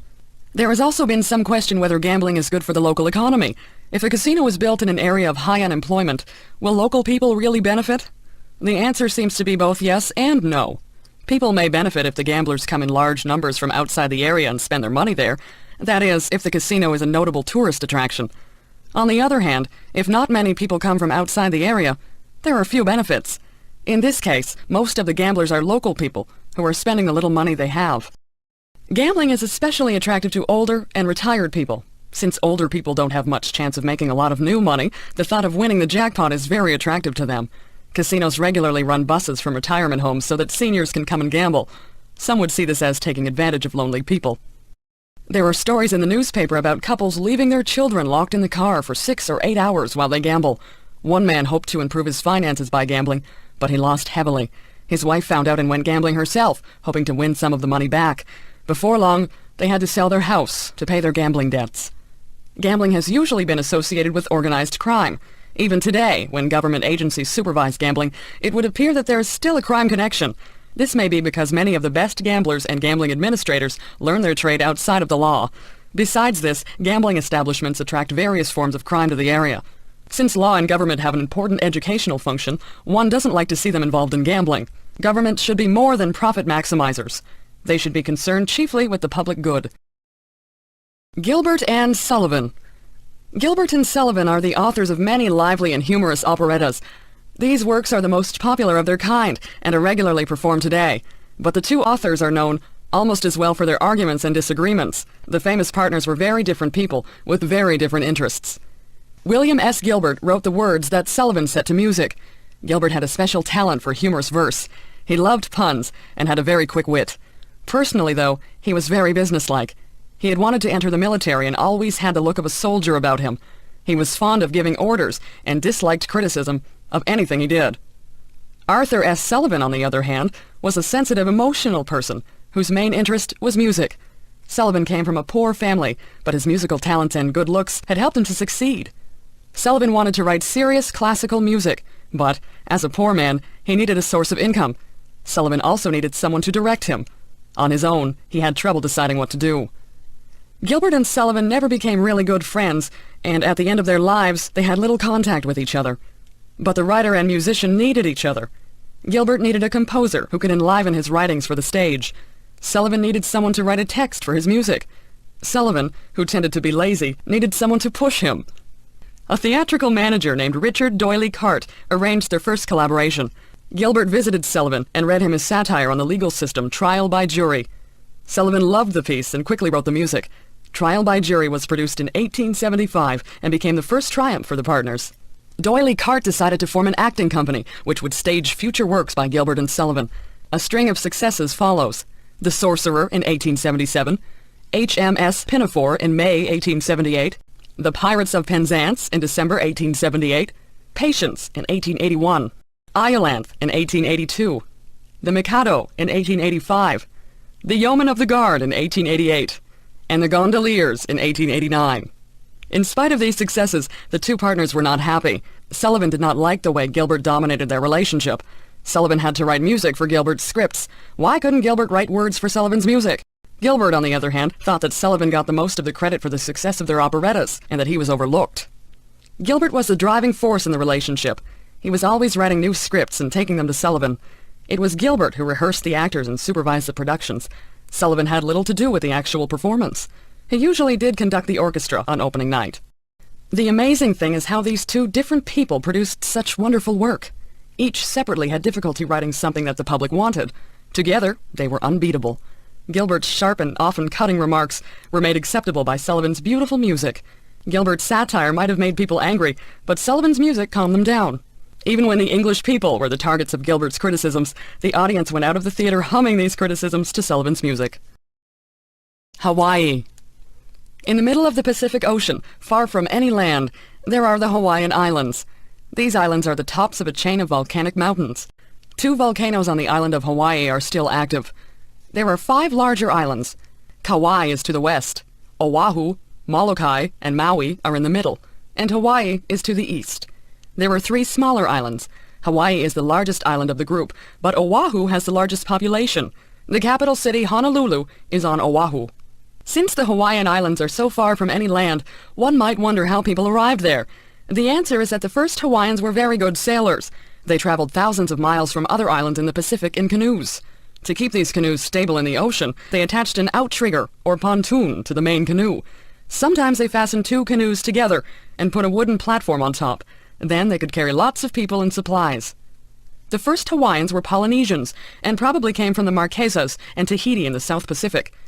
They were a tall, good-looking people. Their kings made rules about how their people should live, and priests and advisors called kahunas enforced these. Today, the phrase, the big kahuna, means someone who is, or thinks he is, very important. Although Hawaii lies within the tropics, it has a very mild climate. Sea breezes keep the weather from getting too hot, even in the summer. Many edible plants grow in abundance there, so it was not difficult for the Hawaiians to live very comfortably without working hard. Captain Cook was the first European to reach Hawaii in 1778. Soon, European and American ships visited there regularly. The sailors also brought diseases formerly unknown. By 1853, the population had dropped to 73,000 from about 300,000 when Cook visited in 1778. Besides Europeans, people from China, Japan, and the Philippines came to live there. Soon, large plantations of sugarcane and pineapples developed. As more and more land came under Western control, the native monarchy was undermined. American plantation owners were able to arrange for United States control of the islands. Today, the largest industry is tourism. Since the climate is good all year round, visitors can come at any time. When you arrive, a young Hawaiian woman will greet you. She will put a beautiful flower necklace called a lei around your neck. Hula dancers entertain tourists. Hula dancers wear skirts made of long leaves. Each dancer tells a story by moving their arms and hands in a certain way. For meals, the Hawaiians like to dig a pit in the ground, place wood in the pit, and then set the wood on fire. Food wrapped in leaves is then placed on the wood, and the pit is covered with leaves and mats. A feast cooked this way is called a luau. These traditions nowadays are usually performed for tourists or on special holidays. Hawaii is the 50th state of the United States, and its people enjoy all the advantages of the modern world. Henry Ford. Some inventions are based on simple ideas or principles. Barometers are based on the idea that air has weight and pushes down on objects. A barometer measures this air pressure. Evangelista Torricelli invented barometers in Italy in 1643. Other inventions have taken longer to develop. The automobile has thousands of parts, and it took a long time to make a really useful car. Henry Ford was one of the first people to make a reliable automobile. In 1765, James Watt invented the steam engine. Within a few years, a Frenchman, Nicolas Cugnot, had built a steam-powered vehicle. These steam carriages were used in England in the 1800s, but they were big and slow. They looked like a train without the tracks. Most people preferred to travel by train. In Germany, during the 1870s and 1880s, Nikolaus Otto and Gottlieb Daimler developed the internal combustion engine. This ran by burning gasoline. Another German, Karl Benz, built a gasoline-powered car. Around the world, there were many inventors trying to build a car that would be better than the one before. Some people thought that electric cars would become common. In the 1890s, several inventors working in the United States developed a gasoline-powered car that was practical for daily use. Henry Ford was born on a farm in Michigan in 1863. As a boy, he loved to take clocks and watches apart and reassemble them. Eventually, he went to work for the Detroit Edison Company. In his spare time, he worked on a horseless carriage, as the early cars were called. In 1896, he completed a car that ran smoothly. He later sold it and made another one. Since early cars were made by hand, they were usually quite expensive. Not only that, But when they broke down, there were no repair shops to take them to. One had to know how to repair a car oneself. Henry Ford tried to make cars which would be affordable and which would not break down very easily. His Ford Motor Company was formed in 1903 in Detroit, Michigan. Since many parts had to be brought together to make a car, Ford developed the assembly line. On the line, each worker would do one specific job. When the car reached the end of the assembly line, it was finished. In this way, many cars could be made in a single day. The result was that Ford was able to bring the price of cars down. Ford's Model T car was advertised as being as frisky as a jackrabbit and more durable than a mule. Since it cost hundreds rather than thousands of dollars, many ordinary families were now able to buy a car. Once many people had cars, their habits began to change. People didn't have to live next to the factories or offices that they worked in. Going for Sunday drives or traveling to tourist sites became a common thing. In 1905, a car drove across the United States and back again. In 1912, a car went across Canada from coast to coast. Soon there was public pressure for good roads so that cars could travel anywhere in North America. Henry Ford was not the only inventor of the modern car. However, he was able to make a car that everyone could use and afford. It could be a whole lot better. As I was sitting in the reading room at the library, a man got up and left, commenting, "It could be a whole lot better." I wasn't sure whether he was referring to the reading room, the world he was reading about, or something else. I replied without thinking, "That's always true and always false." What I meant was that it was always possible to make little changes to improve things, but it isn't clear ahead of time that these changes will make a big overall improvement in a library, in the world, or in anything else.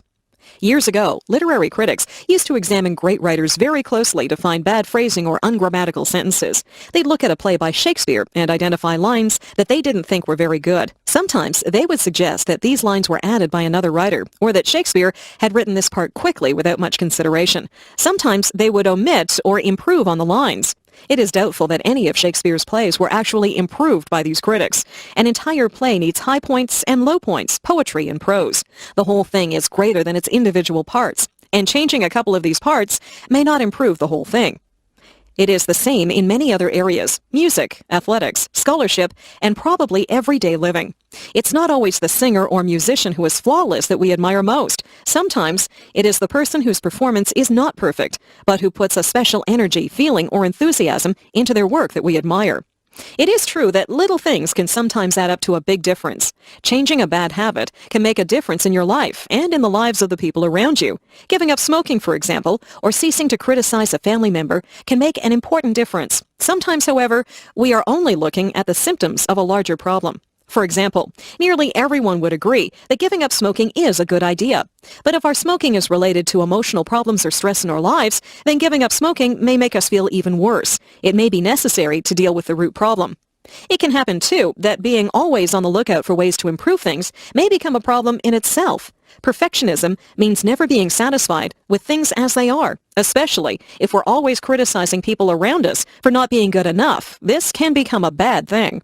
A popular saying in North America is, "If it ain't broke, don't fix it." This is a warning to people who feel that their role or position involves making continuous changes in policies, procedures, products, or personnel. Sometimes the drive for change can be more of a personality problem than a genuine concern to make things better.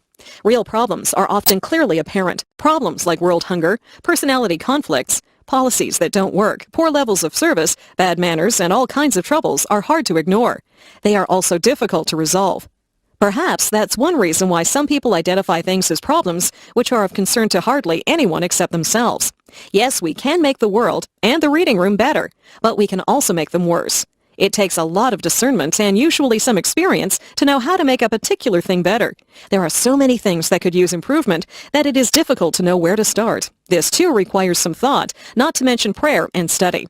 We can start by asking whether the thing we see as a problem is also a problem for other people. If it isn't, then maybe our energy and attention might be better employed elsewhere.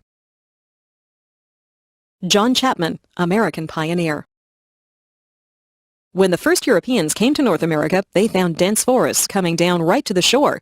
So thick were the forests that it was said that a squirrel could travel from the Atlantic Ocean to the Mississippi River without once touching the ground. Clearing these trees to make room for fields and buildings was a very difficult task for the early settlers. Another difficulty was finding enough food in this new land. Many European crops could not grow in this climate. Carrying and storing seeds over a long period was also risky. Native Indians were often helpful in teaching the settlers how to find food, but sometimes there were no Indians nearby, or they were hostile. John Chapman is famous today because he helped the early settlers grow one important product: apples. Apples could be eaten fresh in the fall or stored through the winter. They could be made into fresh apple juice or alcoholic cider. They could be dried or made into applesauce. Apples also could be made into vinegar, which is very useful for keeping vegetables from spoiling. John Chapman was born in Massachusetts in 1774, the year before the American Revolution began. John's father joined George Washington's army to fight for American independence from Great Britain. While the war was going on, John's mother died. In 1870, John's father married again, and soon John had lots of younger brothers and sisters. John probably worked on his father's farm as he was growing up. Then he worked on neighboring farms. It may be at this time that John began to learn about apples. After the Revolutionary War, the population of the USA was expanding. Many Americans wanted to go west over the mountains to find land in Indian Territory. In the fall of 1797, young John Chapman headed west to Pennsylvania. On his way, he gathered leftover apple seeds from the cider mills that he passed. As usual, John walked barefoot, but as he traveled, snow began to fall. He tore strips off his coat and tied them around his feet. Then he made snowshoes out of tree branches. When he arrived in the West, he began to clear land and plant apple seeds. This began a pattern that would last Chapman's whole life. He would travel ahead of the settlers, clear land, and then sell his baby apple trees to the settlers when they arrived. When the area became too settled, Chapman would move further west and start again. Many settlers regarded John Chapman as a strange character. He never bought new clothes, but wore whatever old clothes came his way. But he was always welcome at a settler's cabin. John was good at clearing land, telling stories, and growing apples. He liked children, and children liked him. He was a religious man and would read to the settlers about God and living together peacefully. At this time, there was conflict between the settlers and Indians about land. John managed to be friendly with both groups, but John did warn the settlers if the Indians were planning to attack them. Every fall, John went east to gather more apple seeds. He would then go farther west and find some empty land to plant his seeds. During the warm weather, he tended all his fields of baby apple trees. Once they were properly grown, he sold the seedlings to settlers. When he had earned enough money, he bought land to grow more apple trees. In his own lifetime, he became known as Johnny Appleseed. Legends grew up about him. It was said that his bare feet could melt snow and that he could leap across rivers. Johnny Appleseed never built himself a real home. He was a wanderer all his life, traveling west to Indiana and Iowa and back east again. He enjoyed sleeping outdoors, lying on his back, looking up at the stars, and thinking about God and his world. He died in Indiana in 1845, and no one knows exactly where he's buried, but all through that region are hundreds of apple trees. These apple trees are the most fitting memorial to John Chapman, the legendary Johnny Appleseed. Las Vegas, Nevada. Nevada is a large state of deserts and mountains. Since most of the land is not suitable for farming, the population grew very slowly. In the 1950s, there were only 267,000 people in the entire state. Now, there are nearly 1 million people living in the Las Vegas area alone. Las Vegas has become a major tourist center. It used to be quite a little desert town of the Old West, but in the 1950s and 1960s, hotels and gambling casinos were opened. In order to bring tourists to town, these hotels hired well-known entertainers. Soon, Las Vegas became known as a major entertainment center. In order to promote the growth of Nevada, some activities were allowed which were against the law in other states. These included gambling and prostitution. It was also easier to get married in Nevada than in some other states. Over time, many other attractions were developed. Much of the activity in Las Vegas goes on at some 30 major hotels. Many of these hotels provide a complete range of services and entertainment. Some of them boast 4,000 or 5,000 rooms. It is common for these large hotels to be organized around a particular theme, such as the Middle Ages, the Arabian Nights, the movies, the circus, Paris, Egypt, or the Far East. The hotel, its restaurants, shops, lounges, and entertainment reflect this theme. For example, the Paris Las Vegas Hotel has a 50-story replica of the Eiffel Tower. The Luxor Hotel has a huge image of an Egyptian Sphinx and a replica of the tomb of King Tut. Nearly all of the major hotels also contain a casino, sometimes several casinos. Gambling is a major reason why people come to Las Vegas. There are slot machines, blackjack tables, and roulette wheels, and much more. Even though Las Vegas is in the desert, there is an extravagant use of water. Large swimming pools, water slides, artificial waterfalls, and huge fountains are common. Health spas, beauty salons, fashion boutiques, specialty restaurants, and malls abound. Tennis and golf are also popular. The lavish shows at Las Vegas are world famous. Tall dancing showgirls, like the famous Rockettes, wear beautiful but rather skimpy costumes. Some entertainers, like singer Wayne Newton, rarely leave Las Vegas. The pay there is good, and the audiences are appreciative. Near Las Vegas are other tourist sites, such as the giant Hoover Dam. Behind the Hoover Dam is the large artificial lake, Lake Mead. Further up the river is the Grand Canyon. All these things are a short trip from the city. Las Vegas is called the city that never sleeps. At nearly any time of the day or night, there are casinos and shows that are open. A monorail connects many of the leading hotels. Many people view Las Vegas as a total entertainment package. One word of caution: set yourself a limit on how much you will spend at the casinos. Gambling can be addictive. Laura Secord. Women have often played an important role in war. They have worked in munitions factories, made clothing and supplies, encouraged and entertained soldiers, nursed the wounded, and acted as spies. It is rare, however, for a woman to have played a key role in determining the course of a war. Many people believe that Laura Secord played such a role in the War of 1812. Laura Secord was born in the United States at the time of the American Revolution. Her father had fought in the U.S. Army against the British. But when land in the American states became scarce, the family moved to Ontario, Canada, and so back under British rule. Laura married into a pro-British family and adopted their political views. So when the War of 1812 broke out between Britain and America, her husband, James Secord, joined the Canadian militia to defend Ontario against the Americans. The American invasion of 1812 was defeated at Queenston Heights, and some of the wounded were brought to Laura's house in nearby Queenston. Laura went out to the battlefield where she found her husband James, who was severely wounded, and brought him home. In 1813, the U.S. invasion was more successful. Parts of Ontario close to the U.S. border were occupied by American troops. Local families were expected to provide room and board for U.S. officers.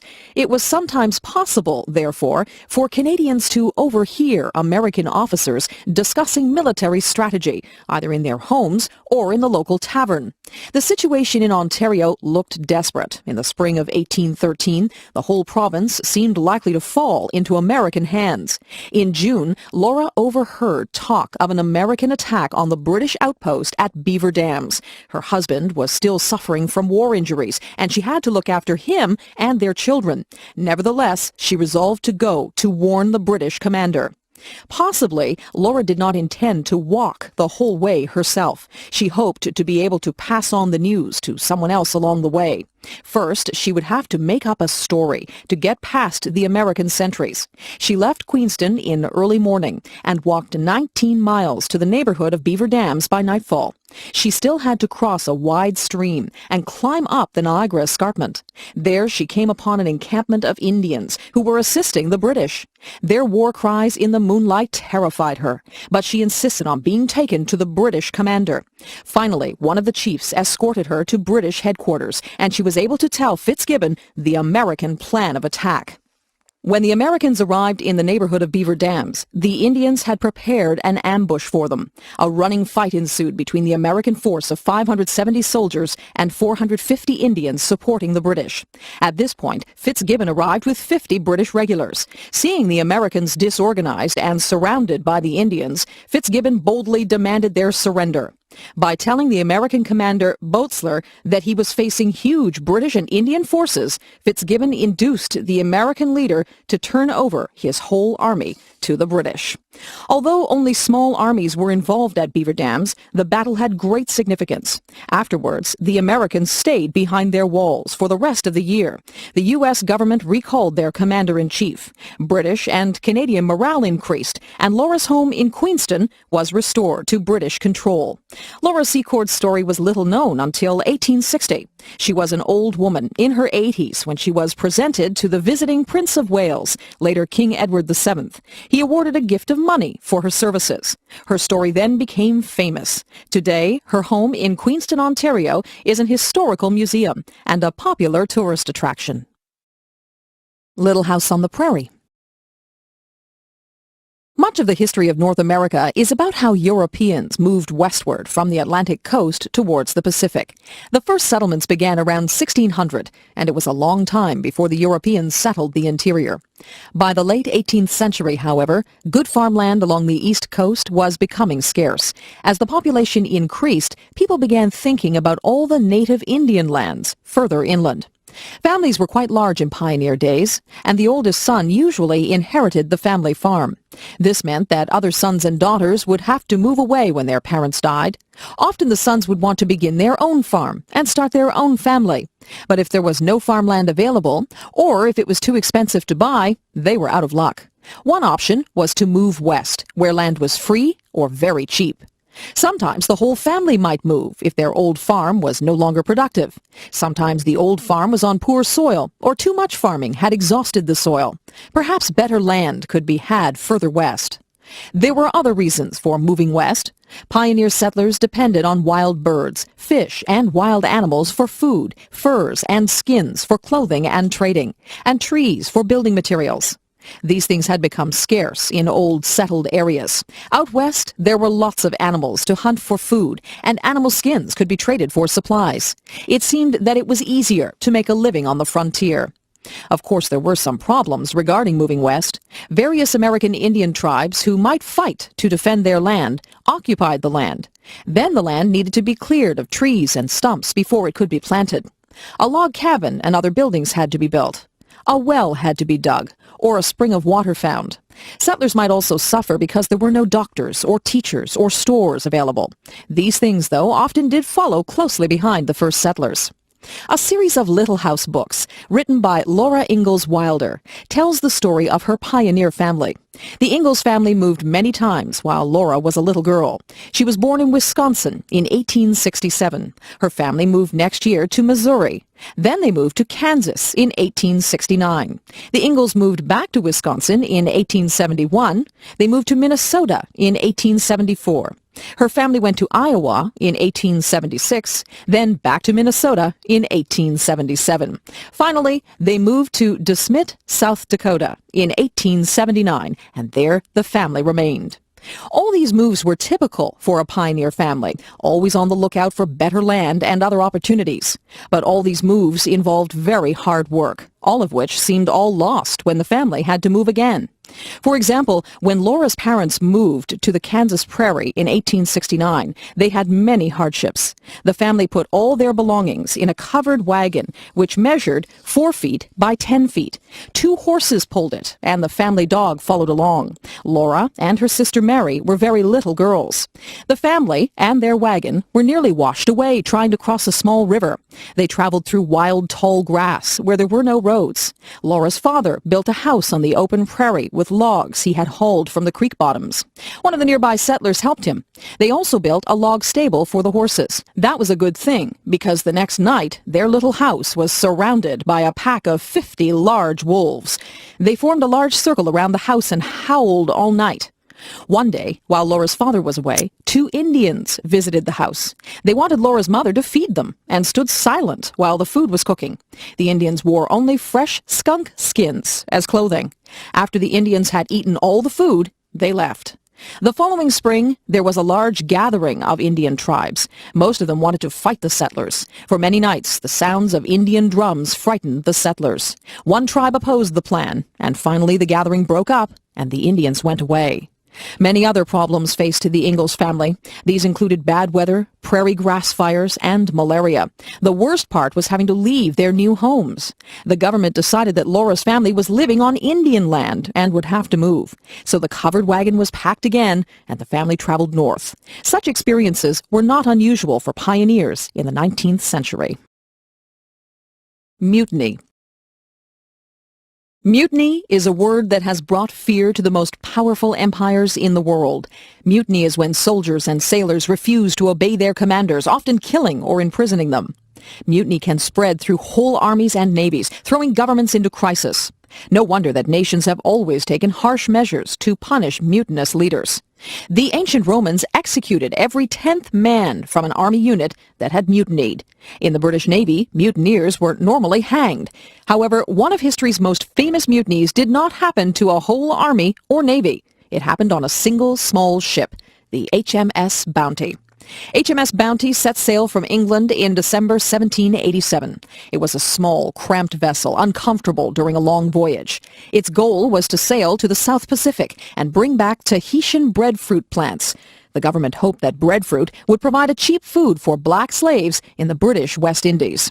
The captain of the Bounty was William Bligh, a veteran of many voyages. His crew, however, was largely made up of inexperienced young men. There was no room on the ship for soldiers or Marines, so Bligh, as the only commissioned officer, had the difficult task of maintaining order. After a long and difficult trip, the Bounty finally arrived in Tahiti in October 1788. Free from the constraints of life aboard ship, the young men enjoyed life on the tropical island with the friendly natives. Many of the sailors established relationships with island women. Meanwhile, the collection of breadfruit plants for the homeward voyage continued. In April 1789, Captain Bligh decided that it was time to return to England. The breadfruit plants were loaded on the deck, making the ship cramped indeed. The Bounty set sail and would no doubt have reached England again, except for the turmoil in the mind of one of its young officers. Fletcher Christian was 24 years old, of dark complexion, and from a good family. As the Bounty pulled further from Tahiti, Fletcher seemed to have decided that he didn't want to return to England. Tahiti had been an earthly paradise, and now long months of discomfort aboard ship awaited him. He was too far from Tahiti to return by himself. He would need the Bounty.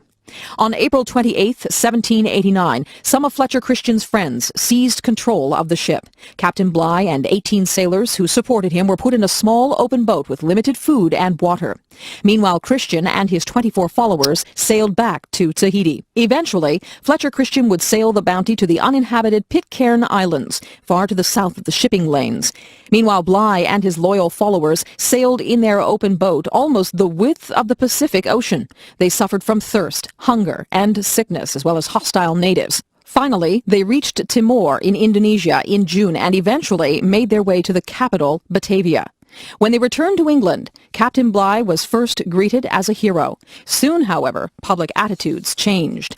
The legend began that Bligh was a cruel tyrant who had caused the mutiny by harsh treatment of his men.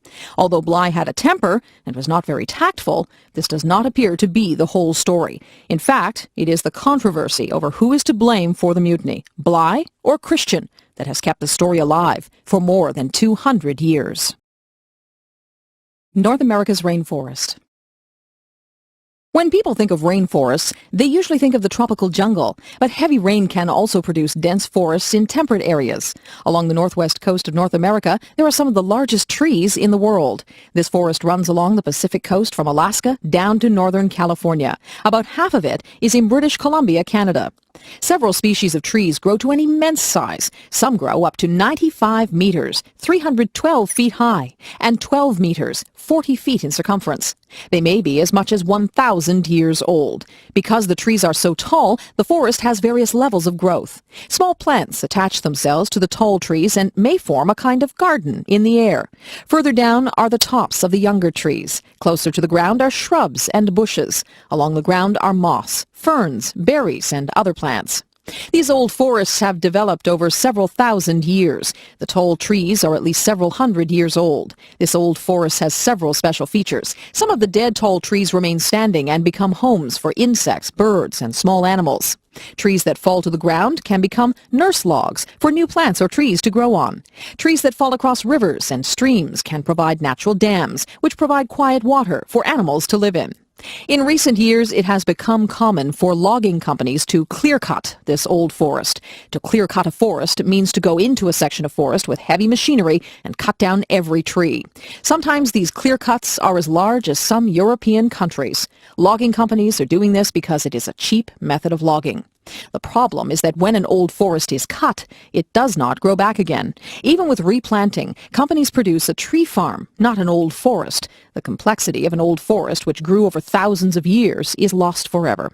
The old forest can shelter many kinds of birds, mammals, fish, and plants that a replanted forest cannot.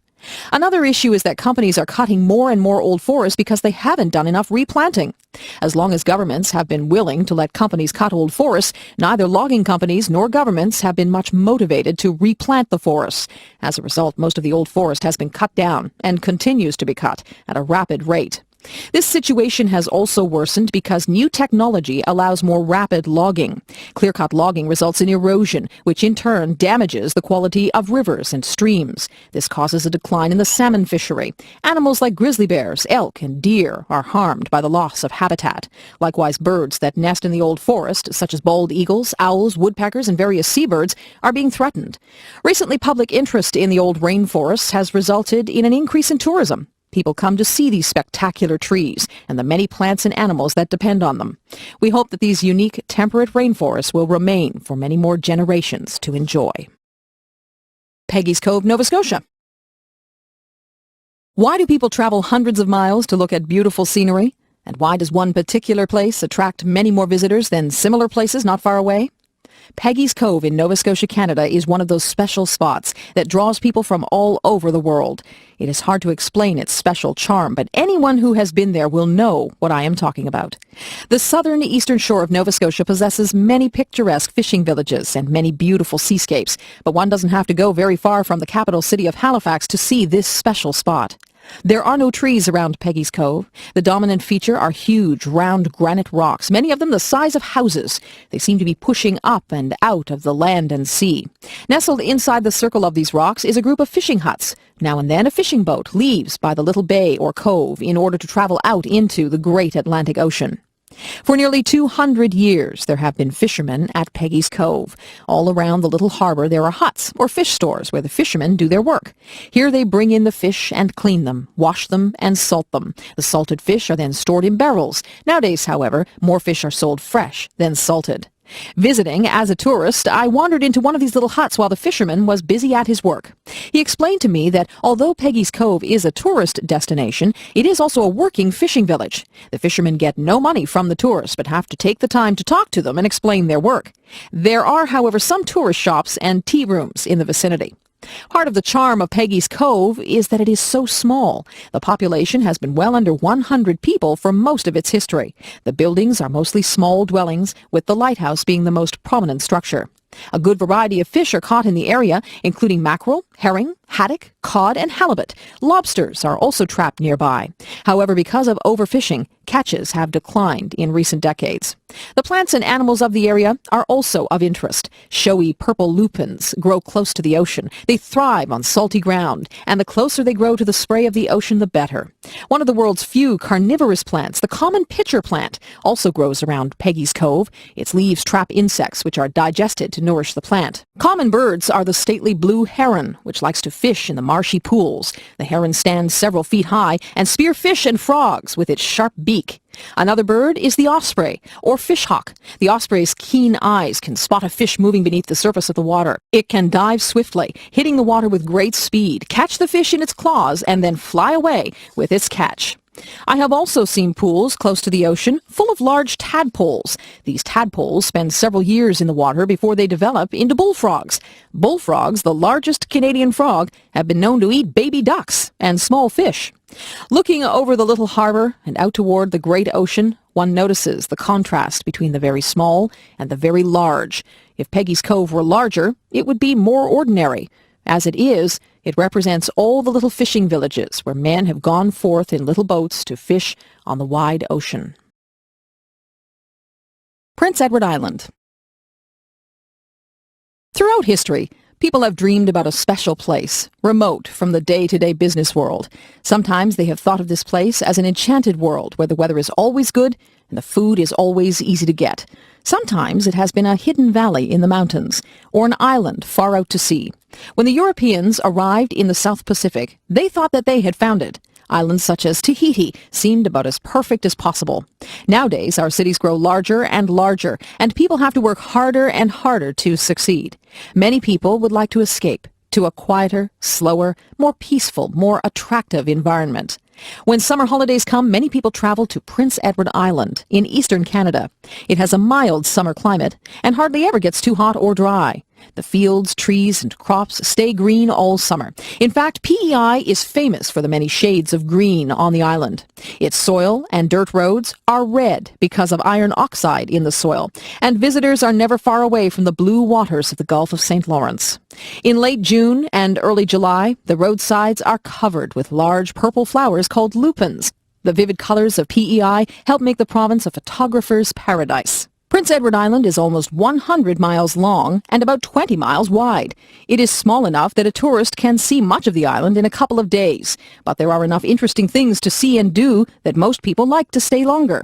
One of the chief traditional occupations is fishing. At one time, fishing was an important source of food and income for many islanders. Now the fisheries are in decline. Boat owners find it more profitable to take tourists out to fish than to fish themselves. Lobsters and shellfish are still important to the island, which is famous for its lobster suppers. Tourists can visit many picturesque little fishing villages all around the coastline.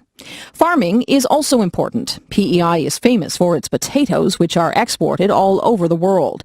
Dairy farming is also common, and local ice cream is popular with tourists. Apple orchards, grain fields, hay fields, and vegetable gardening are also widely found.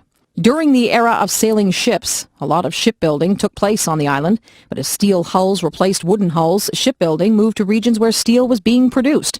The full impact of the Industrial Revolution has never hit PEI. Farming, fishing, and tourism have remained the chief industries. There are no large cities on the island, so if young people want to go to the big city, they have to leave PEI.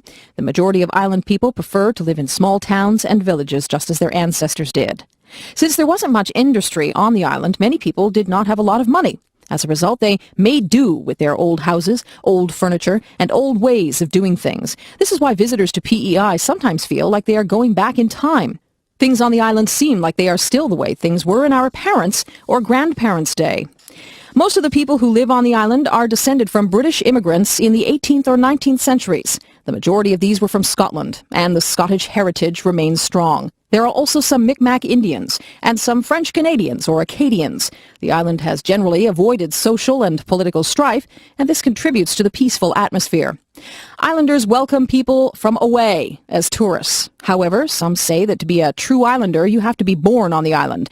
Nonetheless, some tourists have fallen in love with PEI and have gone there to live. A couple of years ago, a bridge was built to connect the island with the mainland. Many opposed this fixed link, saying that it would destroy the special PEI atmosphere.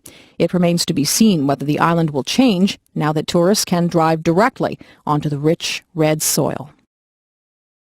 Public transit.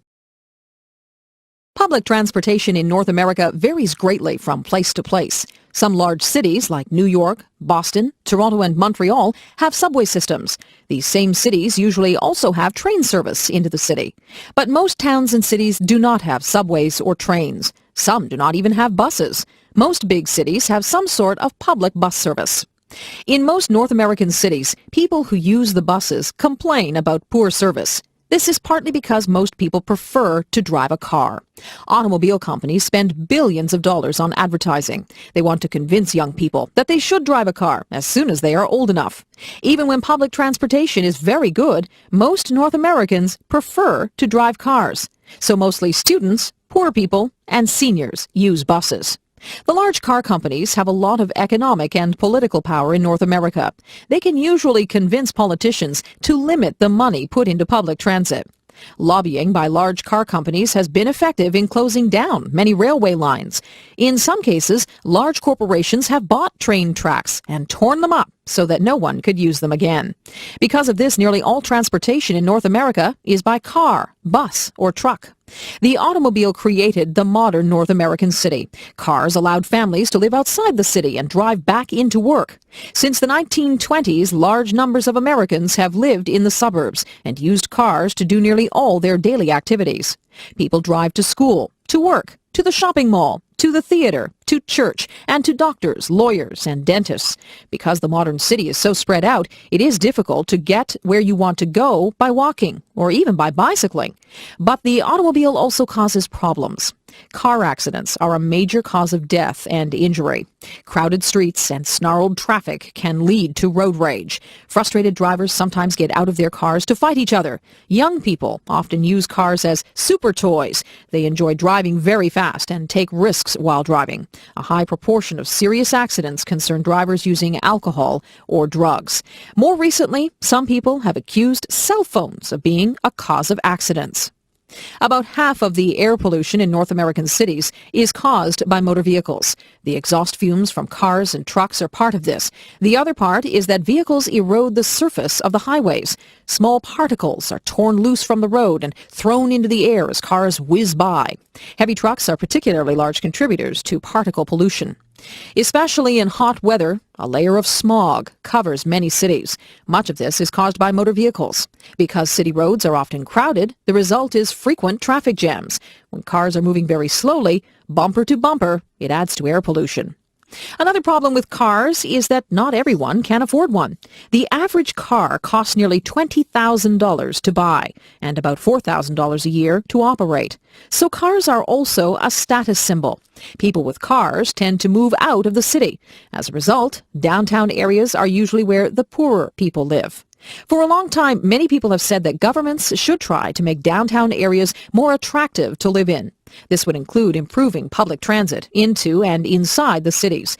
Then some people may move back from the suburbs, and air pollution levels will decline. Right now, the large automobile companies and oil companies oppose these measures. Recently, there have been cuts to public transit in many cities. Whether these cuts continue or whether they get reversed is a big political issue in North America today. Red-haired Anne. The story of Anne Shirley, the red-headed orphan, has been popular around the world for almost a century. The opening chapters of Anne of Green Gables tell how a brother and sister, living together on a farm, have decided to adopt a boy. Matthew Cuthbert is now 60 years old and needs help working the farm. They have sent away to the orphanage, and the boy will be arriving by train. When Matthew goes to the train station with his horse and buggy, there is no boy.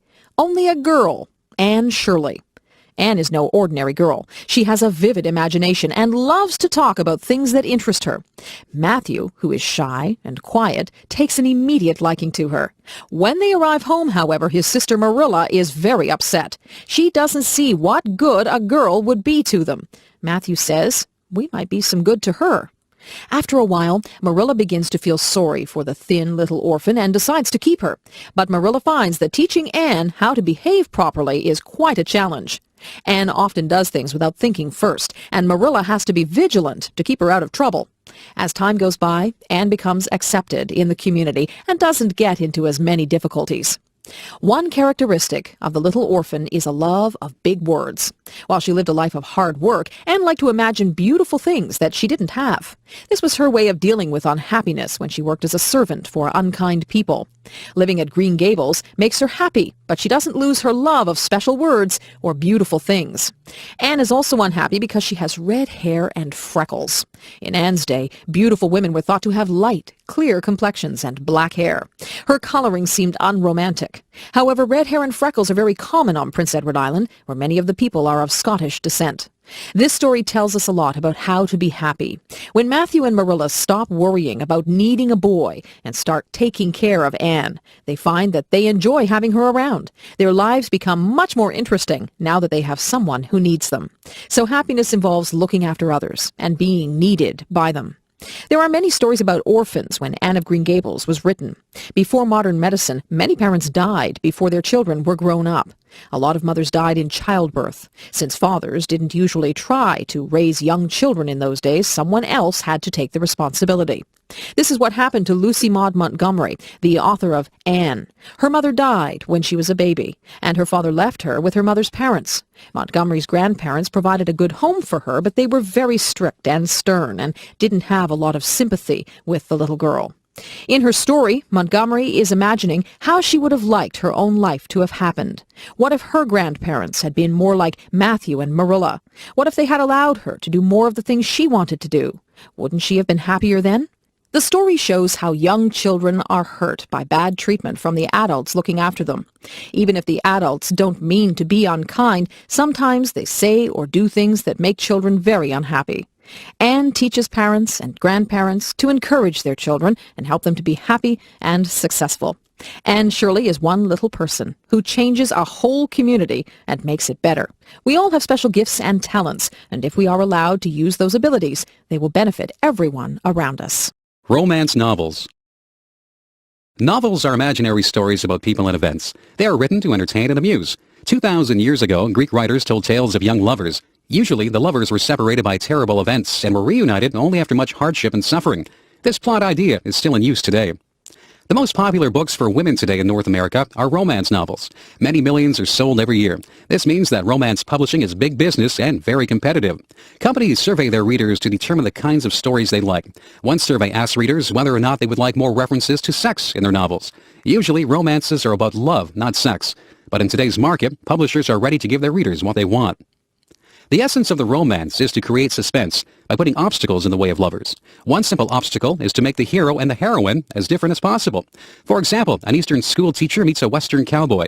Of course, at first they don't like each other at all, but in time they fall in love. Or a female social worker might meet an aggressive businessman. Quite often the heroine is a spinster who has sworn never to marry, or perhaps she has a special dislike for the hero and his family. The romance writer must come up with a plausible way to bring the two together. There are a number of popular plots that lead to marriage. Sometimes the heroine, out of a sense of duty, will move in with the hero to help him raise his children. Or she may be a professional nanny who moves in with a widower. A favorite plot is the marriage of convenience. Two people who don't like each other get married for financial or political reasons, or for the sake of the children. Later, of course, they fall in love. In most cases, there is some particular obstacle to marriage. Often either the hero or the heroine already has children, and he or she doesn't expect that anyone will want to take on their ready-made family. Sometimes one or the other has a physical disability, or is of a different race, class, or background. For example, the heroine may come from a very strict and proper family, while the hero may have a dubious reputation or even be a criminal. The interest of the story lies in how these very different people come together. Usually the hero is a very masculine type, a cowboy, engineer, military man, pirate, gambler, etc. The heroine is usually very female, but may have tomboy or spinster traits. She frequently has a strong personality and a temper, and is described as feisty or fiery. A good example of the two types is Rhett Butler and Scarlett O'Hara in Gone with the Wind. Nearly every romance novel will contain some promotional offer to encourage readers to order more books. Romances can be addictive, and some women read them almost nonstop. Some romances are very well written, but the majority follows a set formula. That way, the reader always knows what to expect. Shopping at the mall. At one time in North America, most people shopped downtown on Main Street. Most businesses were at the center of town. When people started using automobiles, however, they moved away from downtown. In time, most people lived in the suburbs. Eventually, stores and small shopping plazas were built in suburban areas. Still, most of the big stores were downtown. But as more and more cars were on the roads, driving and parking downtown became a problem. There wasn't room for a lot of cars to park downtown. People also didn't want to fight downtown traffic just to go shopping. So in the 1950s and 1960s, there was the beginning of large suburban shopping malls and plazas. Plazas were a row of stores attached to one another. Malls were usually a double row of stores with a roof connecting both rows. This means that shoppers did all their shopping inside. Large department stores and grocery stores were usually part of the mall, but there were many smaller stores as well. When you came to the mall and went inside, many people would get a shopping cart. You can walk along the aisles, putting your purchases in the cart. When you're finished shopping, you can push your shopping buggy out to the car. Many malls also have buggies or strollers for pushing small children along. There can be a lot of walking in a trip to the mall. In fact, some people go to the mall just to exercise. A half dozen laps around the mall every morning amount to a pretty good workout. However, there are always places to sit down when you get tired. Most malls have a food court. This is an open area with a lot of tables and chairs. Usually, there are a dozen or more small restaurants circled around the food court. The department stores often have full-size restaurants. Malls have large parking lots. Unlike downtown, you don't pay to park at the mall. On a busy day, finding a space close to the store can be a challenge. Many people go to the malls when the weather is bad. During wintry weather, the malls are busy. Likewise, in really hot summer weather, people go to the malls to get cool. The climate there is always the same. People don't go to malls just to shop. They also go to meet people. Usually, you bump into friends and neighbors there. Old people, as well as teenagers, go there to see friends.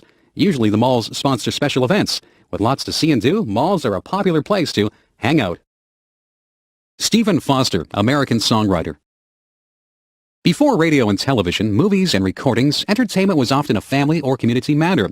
Someone in the family could play a musical instrument, or a neighborhood musician would play for small gatherings. In addition, there would be traveling groups of musicians, actors, and clowns who would go from town to town. In 19th century United States, one of the most popular forms of entertainment was the minstrel show. Black slavery was still permitted in the southern states until 1865. Even after that date, the lives of many blacks working on large farms or plantations did not change much. They did hard physical labor in the fields, had little control over their lives, and very little time to relax with their friends. Foster, who was born in 1826, made this situation the background for many of his songs. White musicians would try to imagine the feelings of black men and women working on the plantations. They would write songs in the dialect or speech patterns that they thought black slaves used. In these songs, the black people would be talking about their hardships, falling in love, playing music and dancing, and finally growing old and dying. White performers would blacken their faces and sing these songs to white audiences. They would play musical instruments like the banjo, a small four-string guitar, which black people played often. As a small boy, Stephen Foster had sometimes been taken to a black church by his family's black servant, Olivia Pies. Here, he first heard the melodies that inspired his own songs. Only a couple of Foster's songs are based directly on Negro spirituals, but many of his songs have the natural simplicity and emotional power of folk songs. The youngest member of a large family, Foster showed his musical talent at an early age. He played the flute, violin, and piano. Growing up in an energetic business family, Stephen was expected to become a businessman, and for a while he worked as a bookkeeper. All his spare time, however, was spent writing songs. Foster attended minstrel shows and tried to get the performers to sing his songs. Sometimes the performers would steal his songs and publish them under their own names. Copyright laws were weak and rarely enforced, so some music publishers would just go ahead and publish a song without paying the songwriter. Since Foster hoped to make a living as a songwriter, this was a problem. Foster's first hit song was "Oh Susanna," published in 1848. It became popular with the thousands of men from all over the United States who were heading west to the California gold rush of 1849.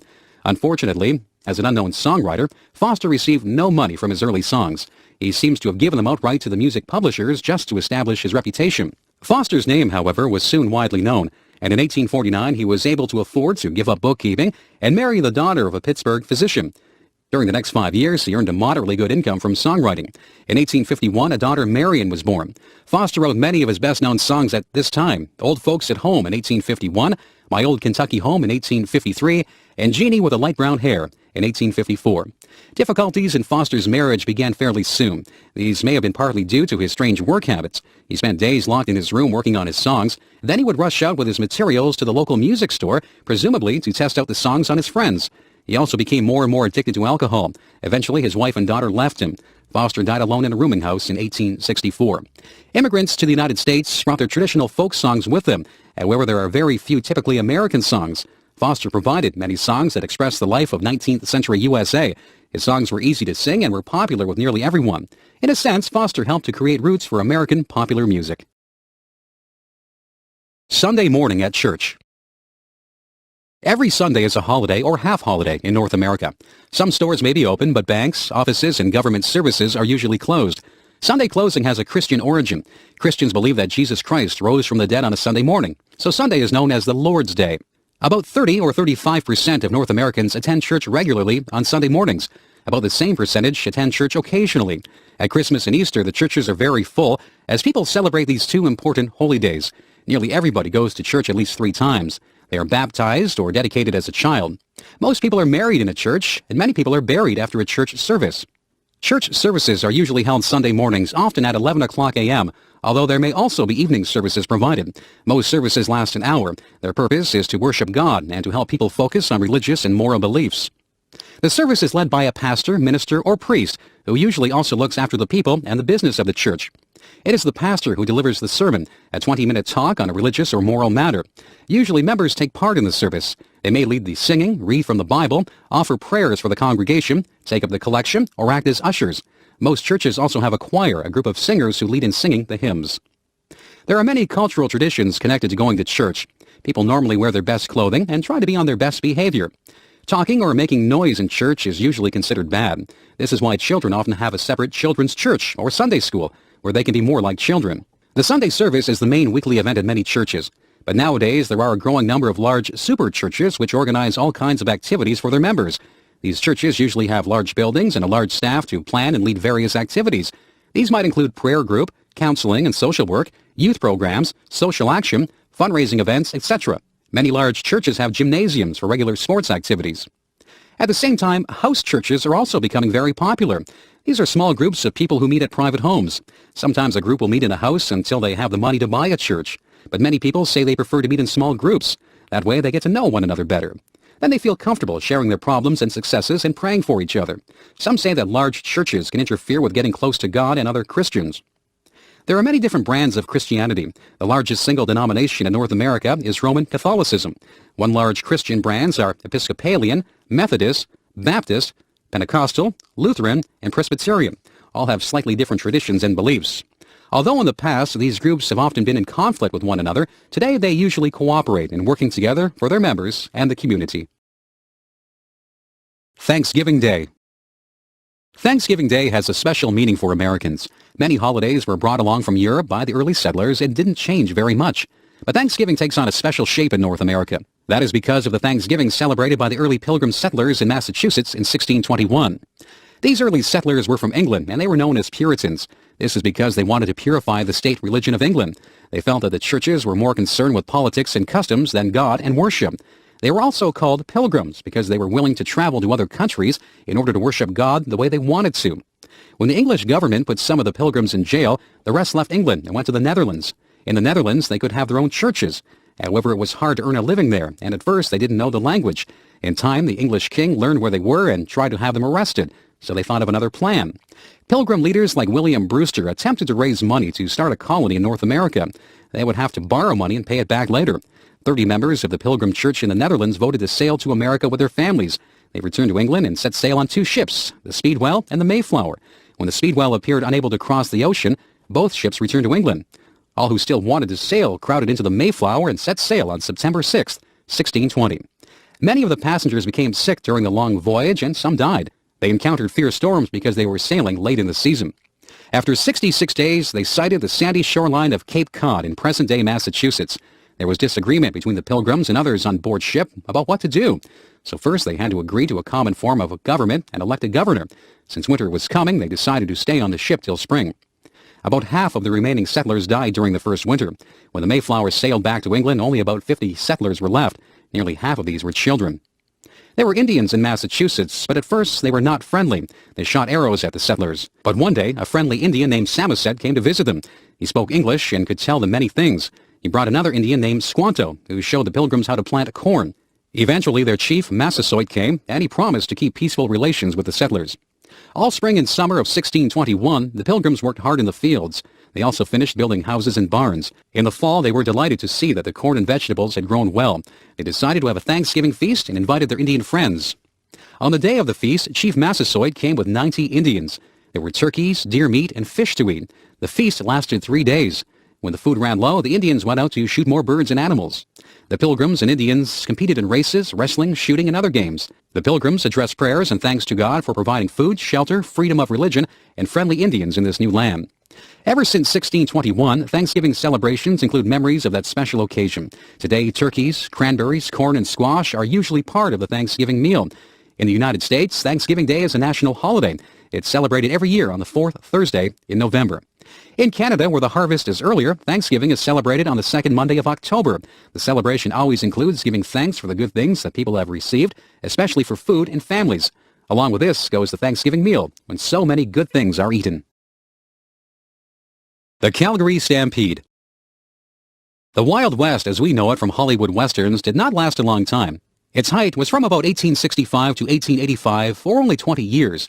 By 1885, there were railways across the plains, fences had been built around farms, and ranches and lawmen were on the lookout for any troublemakers. Not only that, but by 1885, nearly all the buffalo had been killed and most of the Indians were on reservations. Still, the Wild West had captured the imagination of the reading public. A former buffalo hunter and Indian scout, Buffalo Bill Cody, decided to take advantage of his fame as a cowboy. In 1883, he organized Buffalo Bill's Wild West Show and toured North America and Europe. Alberta, Canada had been the last part of the Old West to be settled. But by 1912, ranching was being replaced by farming. The city of Calgary was itself becoming a commercial and industrial center. Old-timers look back fondly to the old days of cowboys and Indians. In 1908, the Miller Brothers Wild West Show visited Calgary. One of the cowboys, Guy Wiedeck, talked to local businessmen about putting on a rodeo and the Wild West Show. Eventually, 4 Calgary businessmen put up $25,000 each to finance the event. Wiedeck was a good organizer. He advertised all over the U.S. and the Canadian West for cowboys and rodeo riders to come. And with $25,000 in prize money, people came from as far away as Mexico. Wiedeck was able to persuade the Canadian government to let large numbers of Indians leave their reservations to attend. In fact, the Indians were a big part of the program. The main rodeo events were bronco riding, bareback riding, women's bronco riding, steer roping, and bulldogging. These events were based on things that working cowboys actually did. But to make them harder, special bucking horses were brought in. One horse named Cyclone had never been ridden long by anyone. He had thrown 127 riders in a row. Most of the rodeo cowboys came from the United States, from Wyoming, Oregon, Oklahoma, Colorado, and Arizona. But there were also Canadian cowboys and some Canadian Indians competing. Queen Victoria's son, the Duke of Connaught, was the Grand Marshal. Many cowboys rode well, but no one could stay on Cyclone. On the sixth and final day, the grounds were muddy from rain, and the horses kept slipping. Cyclone escaped from his handlers and ran around the track. For his last bronco riding contest, Cyclone's rider would be Tom Three Persons. Three Persons was a blood Indian from southern Alberta. When Three Persons got on Cyclone, the horse would rear up and plunge its head down to throw the rider. Cyclone acted as though it would topple over backwards, but Three Persons hung on. Then it hurled itself forward with its head almost touching the ground. After a wild ride of several minutes, Cyclone began to tire. The judges declared Tom Three Persons the winner of the bucking bronco event. Three Persons was the only Canadian to win a major event at that first Calgary Stampede in 1912. Today, the Calgary Stampede continues to be the largest rodeo and Wild West show in North America. It has many new events and attractions and still attracts the best rodeo riders from all over North America.